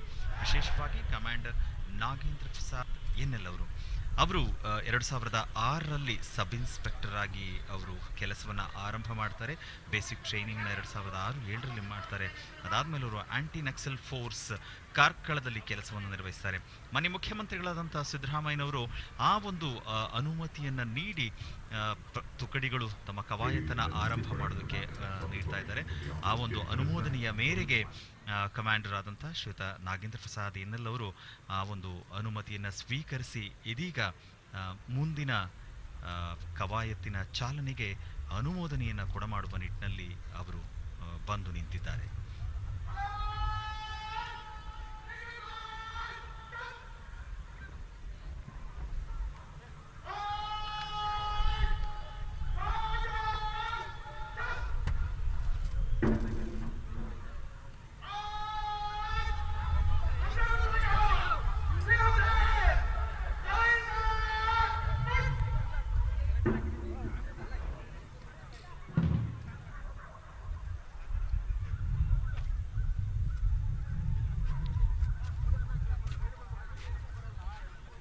ಅನುಮೋದನೆ ಜೊತೆಗೆ ಆದೇಶದ ಮೇರೆಗೆ ಪ್ರತಿ ತಂಡದ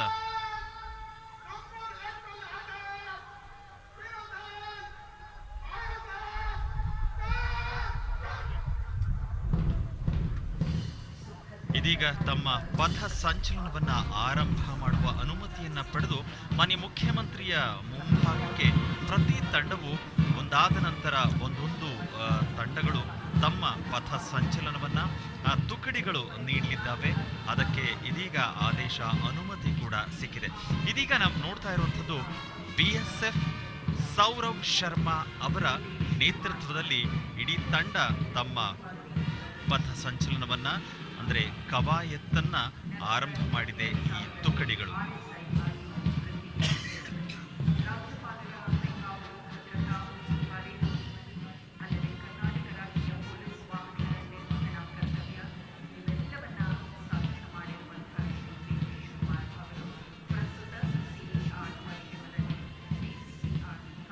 ವಿಶೇಷವಾಗಿ 1ನೇ parade commander K Vedesh Kumar DCP CAR ಅವರು 2006-8ರಲ್ಲಿ ಅವರು RTI CAR ಕೇಂದ್ರದಲ್ಲಿ ಕಾರ್ಯವನ್ನು ನಿರ್ವಹಿಸಿದವರು. ಅದಕ್ಕಿಂತ ಮುಂಚೆ RSI ಆಗಿ 2002ರಿಂದ 2003ವರೆಗೂ ಅವರು ಕಾರ್ಯವನ್ನು ನಿರ್ವಹಿಸಿದ್ದಾರೆ. ನಾವು ವಿಶೇಷವಾಗಿ ಈ ಎಲ್ಲ ತಂಡಗಳ ಪಥಸಂಚಲನವನ್ನ ಈಗ ಕವಾಯತನ್ನ ನಾವು ನೋಡಲಾಗ್ತಾ ಇದೆ. ಅವರೆಲ್ಲರೂ ಕೂಡ ಸಾಲಾಗಿ ಬರೋರಿದ್ದಾರೆ. ಒಂದಾದ ನಂತರ ಒಂದು ಅವರು ಮಾನ್ಯ ಮುಖ್ಯಮಂತ್ರಿಗಳ ಮುಂಭಾಗಕ್ಕೆ ಬಂದು ಅವರಿಗೆ ಗೌರವವನ್ನು ಸೂಚಿಸ್ತಾ ಒಬ್ಬೊಬ್ಬರೇ ಮುಂದೆ ಹೋಗ್ತಾರೆ. ಇದೀಗ ಮೊದಲನೆಯ ತಂಡವನ್ನು ನಾವಿಲ್ಲಿ ನೋಡ್ತಾ ಇದ್ದೀವಿ.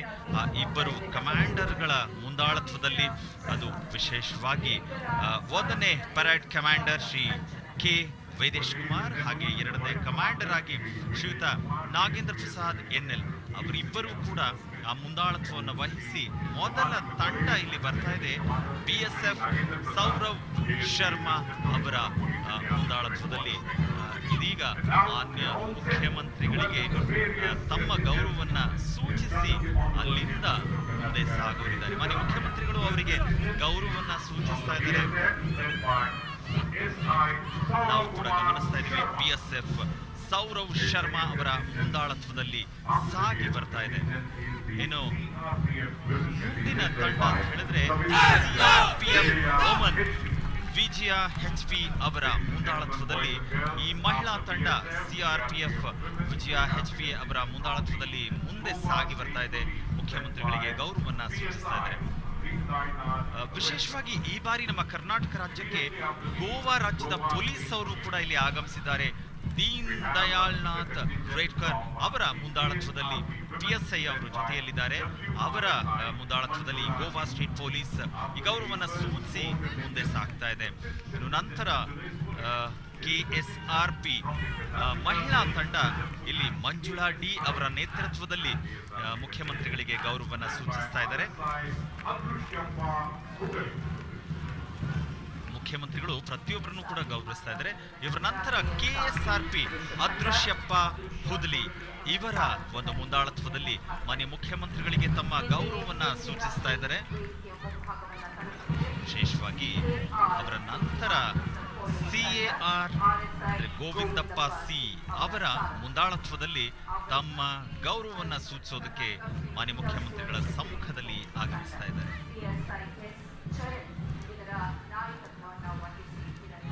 ನಂತರ KSISF ಚರಣ್ ಎಸ್ ಅವರ ಮುಂದಾಳತ್ವದಲ್ಲಿ ನಾಯಕತ್ವದಲ್ಲಿ ಈ ಒಂದು ತಂಡ ಮುಖ್ಯಮಂತ್ರಿಗಳಿಗೆ ಗೌರವವನ್ನ ಸೂಚಿಸ್ತಾ ಇದೆ. ಇನ್ನು ಟ್ರಾಫಿಕ್ BCP ಮನು ಕೆ ಅವರ ನಾಯಕತ್ವದಲ್ಲಿ ಈ ತಂಡವು ಕೂಡ ಮುಖ್ಯಮಂತ್ರಿಗಳಿಗೆ ಗೌರವವನ್ನ ಸೂಚಿಸುತ್ತಾ ತಮ್ಮ ಪಥ ಸಂಚಲನವನ್ನ ಮುಂದುವರಿಸಿದ್ದಾರೆ. ಮನೆ ಮುಖ್ಯಮಂತ್ರಿಗಳು ಇದೆಲ್ಲವನ್ನು ಕೂಡ ಗಮನಿಸಿದ ಪ್ರತಿ ತಂಡಕ್ಕೂ ಗೌರವ. ಇನ್ನೀಗ BCP ವುಮನ್ ಮಹಿಳಾ ವಿಭಾಗದಲ್ಲಿ ಪಲ್ಲವಿ KG ಅವರ ಒಂದು ನಾಯಕತ್ವದಲ್ಲಿ ಈ ತಂಡ ಮುಖ್ಯಮಂತ್ರಿಗಳಿಗೆ ಗೌರವವನ್ನ ಸೂಚಿಸ್ತಾ ಇದ್ದಾರೆ.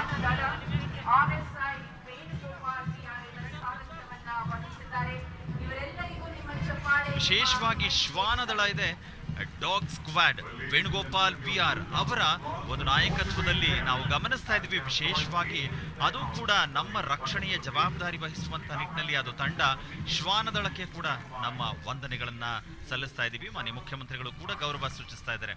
ಇದಾದ ನಂತರ NCC ಮುಷರಫ್ ಬಾಷಾ ಅವರ ನಾಯಕತ್ವದಲ್ಲಿ ನಾವು NCC ತಂಡವನ್ನ ಇಲ್ಲಿ ಗಮನಿಸ್ತಾ ಇದ್ದೇವೆ. ಒಂದು ಶಿಸ್ತಬದ್ಧವಾದಂತಹ ಒಂದು ನಡಿಗೆಯ ಜೊತೆಗೆ ಆ ಪಥ ಸಂಚಲನದ ಗೌರವವನ್ನು ಸೂಚಿಸುವ ನಿಟ್ಟಿನಲ್ಲಿ ತಮ್ಮ ಗೌರವ ಸೂಚಿಸ್ತಾ ಇದ್ದಾರೆ. ಇನ್ನು ಎಕ್ಸೈಸ್ ಡಿಪಾರ್ಟ್ಮೆಂಟ್ ಅಂದ್ರೆ ವಿಶೇಷವಾಗಿ ಅಬಕಾರಿ ಇಲಾಖೆಯ ವತಿಯಿಂದ ಸುಮಂತ್ ಸಿ ನಾಯಕತ್ವದಲ್ಲಿ ಈ ಒಂದು ಗೌರವವನ್ನು ಸೂಚಿಸುವಂತಹ ಸಂದರ್ಭ ಇದೀಗ ನಾವು ಕಾಣ್ತಾ ಇದ್ದೇವೆ. ಮಾನ್ಯ ಮುಖ್ಯಮಂತ್ರಿಗಳಿಗೆ ಗೌರವವನ್ನು ಸೂಚಿಸ್ತಾ ಇದ್ದಾರೆ ಎಕ್ಸೈಸ್ ಡಿಪಾರ್ಟ್ಮೆಂಟ್ ಅಬಕಾರಿ ಇಲಾಖೆ.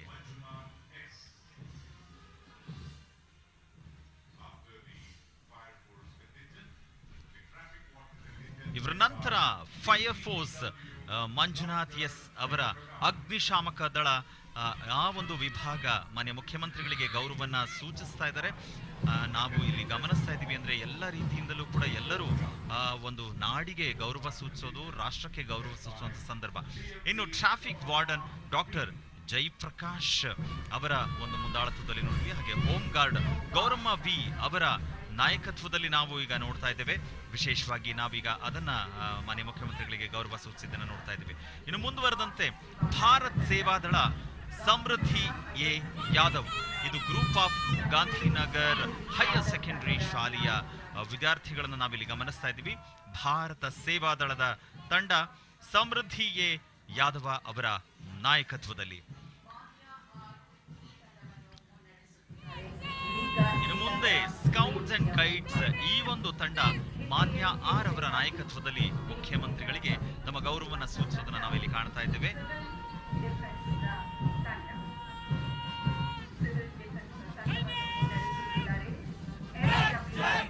ಇನ್ನು ಮುಂದೆ ಸಿವಿಲ್ ಡಿಫೆನ್ಸ್ ಐಶ್ವರ್ಯ ಎಸ್ ಅವರ ಒಂದು ನಾಯಕತ್ವದಲ್ಲಿ ನಾವು ಇವ್ರನ್ನ ಕಾಣ್ತಾ ಇದ್ದೇವೆ. ವಿಶೇಷವಾಗಿ ನಾವಿಲ್ಲಿ ಗಮನಿಸಬೇಕಾಗಿದೆ, ಯುವ ಪೀಳಿಗೆ ಶಾಲಾ ವಿದ್ಯಾರ್ಥಿಗಳು, ಕಾಲೇಜಿನ ವಿದ್ಯಾರ್ಥಿಗಳನ್ನ ಕೂಡ ಇಲ್ಲಿ ನಾವು ಅಂದ್ರೆ ಈ ಗಣನೆಗೆ ತೆಗೆದುಕೊಂಡು ಗೌರವ ಸೂಚಿಸ್ತಾ ಇದ್ದು. ಇಲ್ಲಿ ರಾಷ್ಟ್ರೀಯ ಮಿಲಿಟರಿ ಸ್ಕೂಲ್ ಲವ್ ಸಾಗರ್ ಶಿಖರ್ವಾ ಅವರ ಒಂದು ನಾಯಕತ್ವದಲ್ಲಿ ನಾವು ಇದನ್ನ ಗಮನಿಸ್ತಾ ಇದ್ದೀವಿ. ವಿಶೇಷವಾಗಿ ಎಲ್ಲರೂ ಕೂಡ ಇಲ್ಲಿ ರಾಷ್ಟ್ರಕ್ಕೆ ಗೌರವ, ನಾಡಿಗೆ ಗೌರವ ಅಂದ್ರೆ ಆ ನಾಡಿನ ಕಾಯುವಂತಹ ಮುಖ್ಯಮಂತ್ರಿಗಳಿಗೆ ಗೌರವ ಸೂಚಿಸ್ತಾ ಇದ್ದಾರೆ. ಇನ್ನು army public school Kamaraj road ಅಂಜುನಾ ಮಾಡಿಯಾ ಶೌರಾನ್ ಅವರ ಒಂದು ನಾಯಕತ್ವದಲ್ಲಿ ನಾವು ಈ ತಂಡವನ್ನ ನೋಡ್ತಾ ಇದ್ದೇವೆ. ತಮ್ಮ ಪಥ ಸಂಚಲನವನ್ನ ತುಕಡಿಗಳೆಲ್ಲವೂ ಕೂಡ ಒಂದಾದ ಮೇಲೆ ಒಂದು ಸಾಲಾಗಿ ಬರ್ತಾ ಇರುವಂತದ್ದು. ವಿಶೇಷವಾಗಿ ಎಲ್ಲ ತಂಡಗಳ ಆ ಒಂದು ಅದ್ಭುತವಾದಂತಹ ನಡಿಗೆಯನ್ನ ಕಂಡಾಗ ಒಂದು ಗೌರವ ನಮಗೂ ಹೆಚ್ಚಾಗಿದೆ. ಆರ್ಮಿ ಪಬ್ಲಿಕ್ ಸ್ಕೂಲ್ JC ನಗರ ಸಮನ್ವಿ ನಾಯಕತ್ವದಲ್ಲಿ ನಾವು ಕಾಣ್ತಾ ಇದ್ದೀವಿ ಈ ಒಂದು ಗೌರವ ಪಥ ಸಂಚಲನದ ಸಂದರ್ಭದಲ್ಲಿ. ಭಾರತದ ಸ್ವಾತಂತ್ರ್ಯದ ಈ ಸಂಭ್ರಮ ಎಲ್ಲರೂ ಕೂಡ ಒಟ್ಟು ಸೇರಿ ಸಂಭ್ರಮಿಸುವಂತ ಕ್ಷಣ. ಇನ್ನು ಮುಂದೆ ನಾವು ಮಾನ್ಯ ಮುಖ್ಯಮಂತ್ರಿಗಳಿಗೆ ಗೌರವ ಸೂಚಿಸೋದಕ್ಕೆ ಪೊಲೀಸ್ ಪಬ್ಲಿಕ್ ಸ್ಕೂಲ್ ನವನೀತಾ ಅವರ ನಾಯಕತ್ವದಲ್ಲಿ ನಾವು ಕಾಣ್ತಾ ಇದ್ದೇವೆ.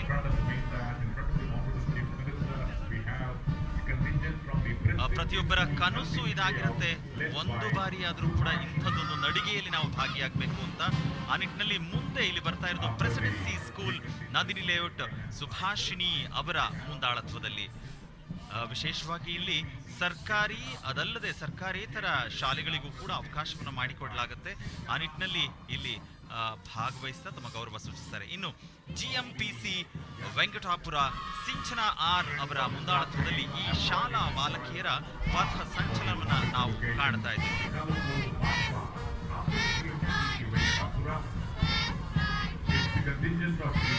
ಇನ್ನು ಮುಂದೆ ಶ್ರೀ ಚೈತನ್ಯ ಸ್ಕೂಲ್ ಮುಥಳ್ಳಿ, ಇಲ್ಲಿ ಶರಂಜಿತಾ ಅವರ ನಾಯಕತ್ವದಲ್ಲಿ ನಾವು ಕಾಣ್ತಾ ಇದ್ದೇವೆ. ಪ್ರತಿಯೊಬ್ಬರು ಕೂಡ ಇಲ್ಲಿ ಅತ್ಯಂತ ಶಿಸ್ತಿನಿಂದ ಗೌರವವನ್ನು ನೀಡುವಂತಹ ಒಂದು ಸಂದರ್ಭವನ್ನು ನಾವು ಕಾಣ್ತಾ ಇದ್ದೇವೆ. ಹಾಗೆ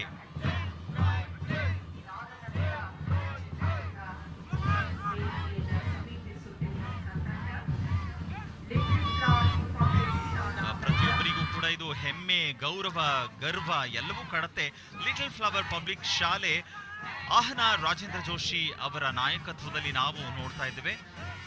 ಪ್ರತಿಯೊಬ್ಬರು ಕೂಡ ಇಲ್ಲಿ ನಿಜ ಈ ಭಾರತ ಸ್ವಾತಂತ್ರ್ಯದ ಸಂದರ್ಭದಲ್ಲಿ ನಾವು ಈ ನಾಡನ್ನ ಸ್ಮರಿಸುವ ಸಂಭ್ರಮಿಸುವ ಕ್ಷಣ ಅಂತ ನಾವು ಕಾಣ್ತಾ ಇದ್ದೇವೆ.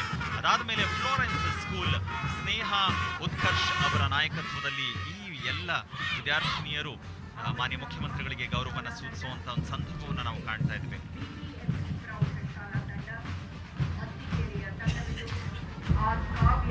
ಇದೀಗ BBMP ಹೈಸ್ಕೂಲ್ ಮತ್ತಿಕೆರೆ ಕಾವ್ಯ ಆರ್ ನಾಯಕತ್ವದಲ್ಲಿ ನಾವು ಈ ವಿದ್ಯಾರ್ಥಿನಿಯರನ್ನ ಕಾಣ್ತಾ ಇದ್ದೇವೆ. ಅವರ ಪಥ ಸಂಚಲನ ಮುಖ್ಯಮಂತ್ರಿಗಳಿಗೆ ಗೌರವವನ್ನು ನೀಡುವಂಥದ್ದು.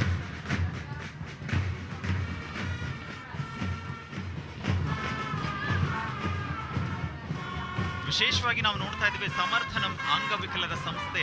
ಇಲ್ಲಿ ಯಾವ ನ್ಯೂನ್ಯತೆಯೂ ಇಲ್ಲದೆ ನಾವು ಎಲ್ಲರ ಮಧ್ಯದಲ್ಲೂ ಸಮಾನರು ಅನ್ನುವಂತಹ ಒಂದು ವಿಶೇಷವಾದಂತಹ ಗೌರವವನ್ನ ನಾಡಿಗೆ ಈ ದೇಶಕ್ಕೆ ನೀಡ್ತಾ ಇದ್ದಾರೆ. ಅದು ನಂದೀಶ್ ಶಾಶಿತಾ ಬೇಗಂ ಅವರ ಒಂದು ಮುಂದಾಳತ್ವದಲ್ಲಿ. ಅಂತೆಯೇ ಮತ್ತೊಂದು ಮಹತ್ತರ ಹೆಜ್ಜೆ ರಮಣಶ್ರೀ ಆ ಒಂದು ಶಾಲೆಯ ವಿದ್ಯಾರ್ಥಿಗಳು ಕೂಡ ಇಲ್ಲಿ ಭಾಗವಹಿಸ್ತಾ ಇರುವಂತದ್ದು. ಅದು ಅರುಣ್ ಕುಮಾರ್ ಹಾಗೆ ರೆಡ್ಡಮ್ಮ ಅವರ ನಾಯಕತ್ವದಲ್ಲಿ. ಖಂಡಿತ ಇಂಥ ಪ್ರತಿಭೆಗಳನ್ನ ಕಂಡಾಗ ಸಮಾಜದ ಮಧ್ಯದಲ್ಲಿ ನಾವೆಲ್ಲರೂ ಕೂಡ ಎಲ್ಲರ ಮಧ್ಯದಲ್ಲಿ ಎಲ್ಲರೂ ಎಲ್ಲವನ್ನೂ ಮಾಡೋದಕ್ಕೆ ಸಾಧ್ಯ ಇದೆ ಅನ್ನೋದನ್ನು ನಾವು ಕಾಣ್ತಾ ಇದ್ದೇವೆ. ಇನ್ನು ವಿಶೇಷವಾಗಿ ಕ್ರಿಸ್ತು ಜಯಂತಿ NCC ಬ್ಯಾಂಡ್ ಶ್ರೀಕಾಂತ್ PM ಅವರ ಮುಂದಾಳತ್ವದಲ್ಲಿ ನಾವು ಇವಾಗ ಕಾಣ್ತಾ ಇದ್ದೀವಿ. ವಿಶೇಷವಾಗಿ ಅದು ಸ್ವಾತಂತ್ರ್ಯ ದಿನಾಚರಣೆಯ ವಿಶೇಷವಾಗಿ ಬ್ಯಾಂಡ್ ಪ್ಲಾಟೂನ್ಸ್ ನಾವು ನೋಡ್ತಾ ಇದ್ದೀವಿ. ಮೊದಲನೇ ತಂಡವಾಗಿ ವೇದಿಕೆಯಲ್ಲಿ ಕ್ರಿಸ್ತು ಜಯಂತಿ NCC ಬ್ಯಾಂಡ್ ಅನ್ನು ನಾವು ಕಾಣ್ತಾ ಇದ್ದೇವೆ. ಇವರ ನಂತರ ವೇದಿಕೆಯಲ್ಲಿ ಮಾನ್ಯ ಮುಖ್ಯಮಂತ್ರಿಗಳಿಗೆ ಗೌರವ ಸೂಚಿಸೋದಕ್ಕೆ ಪ್ರೆಸಿಡೆನ್ಸಿ ಶಾಲೆಯ ರಿಯಾ ಮಾರಿಯಾ ಜಾನ್ ಅವರ ಮುಂದಾಳತ್ವದಲ್ಲಿ ನಾವು ಇವಾಗ ನೋಡ್ತಾ ಇದ್ದೇವೆ. ಪ್ರೆಸಿಡೆನ್ಸಿ ಶಾಲೆಯ ವಿದ್ಯಾರ್ಥಿಗಳು ವಿಶೇಷವಾದಂಥ ಬ್ಯಾಂಡ್ ಪ್ಲಾಟೂನ್ಸ್ ತಂಡವನ್ನು.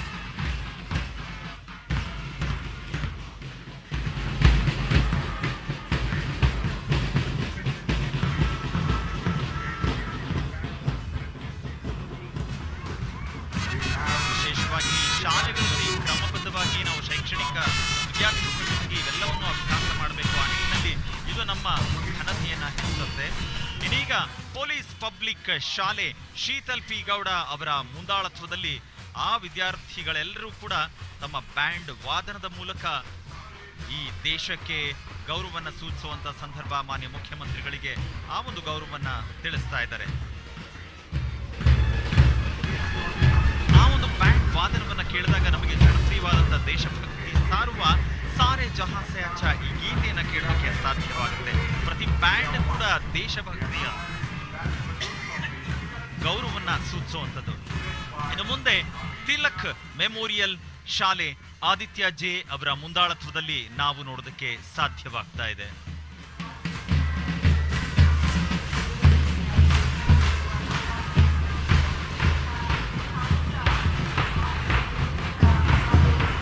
ವಿಶೇಷವಾಗಿ ತಿಲಕ್ ಮೆಮೋರಿಯಲ್ ಶಾಲೆ ಆದಿತ್ಯ J ಅವರ ಮುಂದಾಳತ್ವದಲ್ಲಿ ನಾವು ಕಾಣೋದಕ್ಕೆ ಸಾಧ್ಯವಾಗ್ತಾ ಇದೆ. ಒಟ್ಟಾರೆ BSF ಜ್ಞಾನಂ SP ಅವರ ಮುಂದಾಳತ್ವದಲ್ಲಿ ಇಂಗ್ಲಿಷ್ ಬ್ಯಾಂಡ್ ವಿ ಮಂಜುನಾಥ್ ಅವರ ಮುಂದಾಳತ್ವದಲ್ಲಿ ನಾವು ಇವಾಗ ನೋಡ್ತಾ ಇರುವಂತದ್ದು. ಇಂಗ್ಲಿಷ್ ಬ್ಯಾಂಡ್ ವಿ ಮಂಜುನಾಥ್ ಅವರ ಮುಂದಾಳತ್ವದಲ್ಲಿ ನಾವು ಕಾಣೋದಕ್ಕೆ ಸಾಧ್ಯವಾಗುತ್ತೆ. ಒಟ್ಟಾರೆ ಈ ಎಲ್ಲ ತಂಡಗಳು ಕೂಡ ಮಾನ್ಯ ಮುಖ್ಯಮಂತ್ರಿಗಳಿಗೆ ತಮ್ಮ ಗೌರವವನ್ನು ಸೂಚಿಸಿದ್ದು, ಆ ಎಲ್ಲ ತುಕಡಿಗಳು ಕೂಡ ವಿಶೇಷವಾಗಿ ಇಲ್ಲಿ ಕವಾಯತನ್ನು ಪ್ರಸ್ತುತಪಡಿಸಿ, ತುಕಡಿಗಳ ಮೂಲಕ ಕವಾಯತನ್ನು ಪ್ರಸ್ತುತಪಡಿಸಿ ಒಂದು ಮಾನ್ಯ ಮುಖ್ಯಮಂತ್ರಿಗಳಿಗೆ ಗೌರವ ಸೂಚಿಸಿದಾದ್ರೆ ಮತ್ತೊಂದು ಕಡೆ ಈ ದೇಶಕ್ಕೆ ಗೌರವ, ನಾಡಿಗೆ ಗೌರವವನ್ನು ಸೂಚಿಸುವಂತ ಒಂದು ವಿಶೇಷವಾದಂತಹ ಸಂದರ್ಭ ಇದಾಗಿದೆ. ಇನ್ನೀಗ ನಾವು ನಾಡಗೀತೆಯನ್ನ ಜೊತೆಗೆ ರೈತ ಗೀತೆಯನ್ನ ಕೂಡ ಪ್ರಸ್ತುತಪಡಿಸುವಂತಹ ಸಂದರ್ಭಕ್ಕೆ ಅಣಿಯಾಗಿದ್ದೇವೆ. ವಿಶೇಷವಾಗಿ ಇಂತಹ ಸಂದರ್ಭ ಅಂತ ಹೇಳಿದಾಗ ನಮ್ಮ ನಾಡಿಗೆ ಗೌರವವನ್ನು ಸೂಚಿಸಬೇಕಾಗುತ್ತೆ. ಇದು ಕೆಲವೇ ಕ್ಷಣ ಆಗತ್ತೆ. ಸಾಂಸ್ಕೃತಿಕ ಕಾರ್ಯಕ್ರಮವನ್ನ ಸಾದರಪಡಿಸುವಂತಹ ಸಂದರ್ಭ ಇದಾಗ್ತಾ ಇದೆ.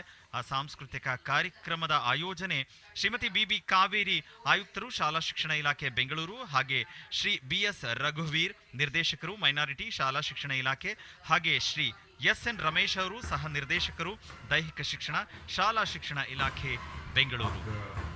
ಈ ಸಾಂಸ್ಕೃತಿಕ ಕಾರ್ಯಕ್ರಮಗಳ ಒಟ್ಟಾರೆಯಾದಂತಹ ಆರಂಭ ಅಂತ ಹೇಳಿದ್ರೆ ನಾವು ಈ ನಾಡಿಗೆ ಗೌರವ ಸೂಚಿಸುವಂತ ಸಂದರ್ಭ. ನಾಡಗೀತೆ ಮೂಲಕ ಈ ದೇಶದ ಆಸ್ತಿ ಬೆನ್ನೆಲುಬು ಅಂತಂದ್ರೆ ಅದು ರೈತರು, ರೈತ ಗೀತೆಯ ಮೂಲಕ ಇದನ್ನು ಸಾದರಪಡಿಸಲಾಗುತ್ತೆ. ವಿಶೇಷವಾಗಿ ನಾವು ಇಲ್ಲೆಲ್ಲರೂ ಕೂಡ ಈ ಸಾಂಸ್ಕೃತಿಕ ಕಾರ್ಯಕ್ರಮವನ್ನ ನೋಡೋದಕ್ಕೆ ಕುತೂಹಲದಿಂದ ಕೂತಿರುವಂತಹ ಪ್ರೇಕ್ಷಕರನ್ನ ಗಮನಿಸಬಹುದು ಗ್ಯಾಲರಿಯಲ್ಲಿ. ಅಂತಹ ಒಂದು ಸಂದರ್ಭಕ್ಕೆ ಅಣಿಯಾಗಿದ್ದೇವೆ. ಇದೀಗ ಶ್ರೀ ಪದ ದೇವರಾಜ್ ಮತ್ತು ತಂಡದವರಿಂದ ನಾಡಗೀತೆ ಹಾಗೆ ರೈತ ಗೀತೆಯನ್ನು ಪ್ರಸ್ತುತಪಡಿಸಲಾಗ್ತದೆ. ಎಲ್ಲರೂ ಕೂಡ ಎದ್ದು ನಿಂತು ನಾಡಿಗೆ, ಈ ಭೂಮಿಗೆ, ಭಾಷೆಗೆ ಗೌರವ ಸೂಚಿಸುವಂತ ಸಂದರ್ಭ. ಎಲ್ಲರೂ ಕೂಡ ಎದ್ದು ನಿಂತು ಗೌರವವನ್ನ ಸೂಚಿಸುವಂತ ಸಂದರ್ಭ. ನಾಡಗೀತೆ.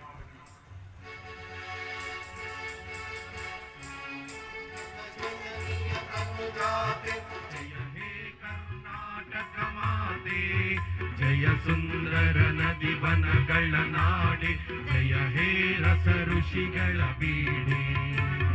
ಭೂದೇವಿಯ ಮಕುಟದ ನವಮಣಿಯೇ, ಗಂಧದ ಚಂದದ ಹೊನ್ನಿನ ಗಣಿಯೇ, ರಾಘವ ಮಧುಸೂದನರವತರಿಸಿದ ಭಾರತ ಜನನಿಯ ತನು ಜಾತೆ.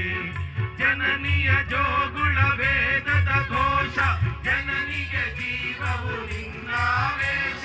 ಹಸುರಿನ ಗಿರಿಗಳ ಸಾಲೆ, ನಿನ್ನಯ ಕೊರಳಿನ ಮಾಲೆ. ಕಪಿಲ ಪತಂಜಲ ಗೌತಮ ಗಿನಮುತ ಭಾರತ ಜನನಿಯ ತನು ಜಾತೆ. ಶಂಕರ ರಮನುಜ ವಿದ್ಯಾರಣ್ಯ, ಬಸವೇಶ್ವರ ಮಧ್ವರ ದಿವ್ಯಾರಣ್ಯ. ನನ್ನ ಶರಚ್ಚರಿ ಪೊನ್ನ, ಪಂಪಲ ಕುಮಿಪತಿ ಜನ್ನ. ಕುಮಾರ ವ್ಯಾಸರ ಮಂಗಳ ಧಾಮ, ಹರಿಕೋಗಿಲೆಗಳ ಪುಣ್ಯಾರಾಮ. ನಾನಕ ರಾಮಾನಂದ ಕಬೀರರ ಭಾರತ ಜನನಿಯ ತನು ಜಾತೆ. ತೈಲಪ ಹೊಯ್ಸಳ ರಾಳಿದ ನಾಡೆ, ಡಂಕನ ಜಗನರ ನೆಚ್ಚಿನ ಬೀಡೆ. ಕೃಷ್ಣ ಶರಾವತಿ ತುಂಗ, ಕಾವೇರಿಯವರ ರಂಗ. ಚೈತನ್ಯ ಪರಮಹಂಸ ವಿವೇಕರ ಭಾರತ ಜನನಿಯ ತನು ಜಾತೆ. ಸರ್ವ ಜನಾಂಗದ ಶಾಂತಿಯ ತೋಟ, ರಸಿಕರ ಕಂಗಳ ಸೆಳೆಯುವ ನೋಟ. ಹಿಂದೂ ಕ್ರೈಸ್ತ ಮುಸಲ್ಮಾನ, ಪಾರಸಿಕ ಜೈನರು ಜ್ಞಾನ. ಜನಕನ ಹೋಲುವ ದೊರೆಗಳ ಧಾಮ, ನಾಯಕ ವೈಣಿಕರ ರಾಮ. ಕನ್ನಡ ನುಡಿ ಕುಣಿದಾಡುವ ಗೇಹ, ಕನ್ನಡ ತಾಯಿಯ ಮಕ್ಕಳ ದೇಹ. ಭಾರತ ಜನನಿಯ ತನು ಜಾತೆ. ಜಯ ಹೇ ಕರ್ನಾಟಕ ಮಾತೆ, ಜಯ ಹೇ ಕರ್ನಾಟಕ ಮಾತೆ, ಜಯ ಹೇ ಕರ್ನಾಟಕ ಮಾತೆ. ನಾಡಗೀತೆಯ ಬಳಿಕ ಇದೀಗ ಅನ್ನದಾತ ರೈತನಿಗೆ ರೈತ ಗೀತೆಯನ್ನ ಸಾದರಪಡಿಸುವಂತ ಸಂದರ್ಭ ಇದಾಗಿದೆ. ರಸಋಷಿ ಕುವೆಂಪು ಅವರ ಸಾಲುಗಳು.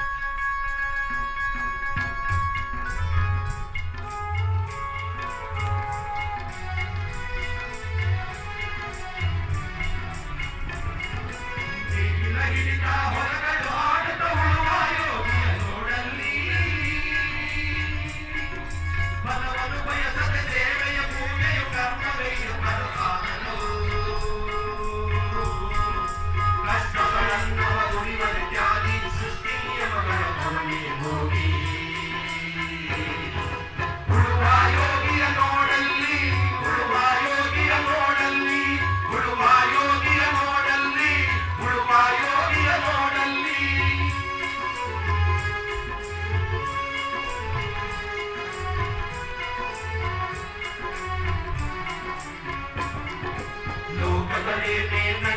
ಕಾಯುತ್ತಿರಲಿ ತನ್ನಿ ಕಾರ್ಯವ ಬಿಡಲೆಂದು ರಾಜಗಳುರಿಸಲಿ ರಾಜಗಳಡಿಯಲ್ಲಿ ಹಾರಲಿ ಗದ್ದುಗೆ ಉಗುಟಗಳು ಮುತ್ತಿಗೆ ಹಾಕಲಿ ಸೈನಿಕರೆಲ್ಲ ಮುತ್ತಿಗೆ ಹಾಕಲಿ ಸೈನಿಕರೆಲ್ಲ ಬಿತ್ತುಳುವುದನ್ನು ಬಿಡುವುದೇ ಇಲ್ಲ ಬಿತ್ತುಳುವುದನ್ನು ಬಿಡುವುದೇ ಇಲ್ಲ ಉಳುವ ಯೋಗಿಯ ನೋಡಲ್ಲಿ ಉಳುವ ಯೋಗಿಯ ನೋಡಲ್ಲಿ ಉಳುವ ಯೋಗಿಯ ನೋಡಲ್ಲಿ ಉಳುವ ಯೋಗಿಯ ನೋಡಲ್ಲಿ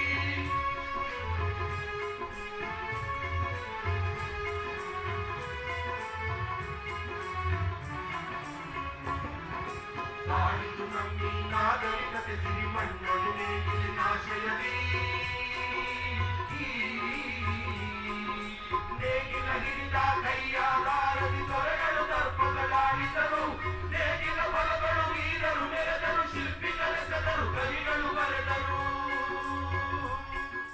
ಶಿಲ್ಪಿ ಕಲೆಸದರು ಕವಿಗಳು ಬರೆದರು ಉಳುವ ಯೋಗಿಯ ನೋಡಲ್ಲಿ ಉಳುವ ಯೋಗಿಯ ನೋಡಲ್ಲಿ ಉಳುವ ಯೋಗಿಯ ನೋಡಲ್ಲಿ ಉಳುವ ಯೋಗಿಯ ನೋಡಲ್ಲಿ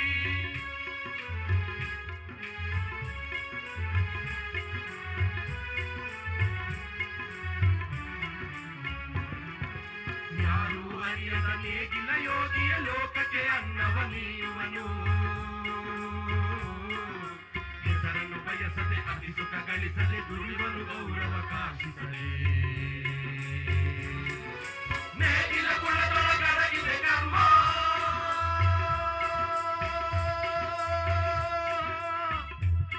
ಹೇ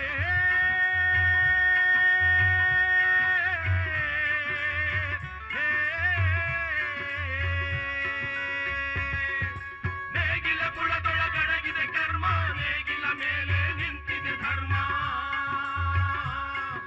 ನೇಗಿಲ ಮೇಲೆ ನಿಂತಿದೆ ಧರ್ಮ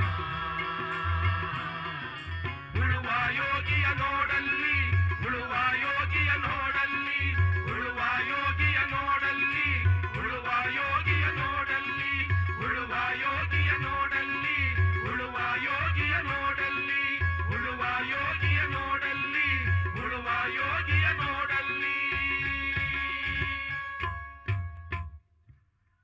ನಾಡ ಕಾಯುವ ಯೋಧನನ್ನು ಅನ್ನ ನೀಡುವ ರೈತ ಗೌರವವನ್ನ ಸೂಚುವಂತ ಸಂದರ್ಭ. ಸಂಪಾದನೆ ಮಾಡೋದಕ್ಕಾಗಲ್ಲ. ದೊಡ್ಡ ದೊಡ್ಡ ಕನ್ಸನ್ನ ಕಾಣ್ತಾ ಇದೆಯಾ, ವಿದೇಶಕ್ಕೆ ಹೋಗೋದು. ಈ ದೇಶದ ಯುವಕರು ಈಗಲೂ ಎಚ್ಚೆತ್ಕೊಳ್ಳಿಲ್ಲ ಅಂತಂದ್ರೆ ಮುಂದಿನ 100 ವರ್ಷಗಳ ಕಾಲ ನಾವು ಗುಲಾಮರಾಗಿ ಇರ್ಬೇಕಾಗತ್ತೆ. What are you wearing on your suit, Mr. Dhingra? ಇದು ಬ್ರಿಟಿಷರ ವಿರುದ್ಧ ಹೋರಾಡಿ ಬಲಿದಾನಗೈದ ವೀರರ ನೆನಪಿನಲ್ಲಿ ಮಾಡಿದೆ.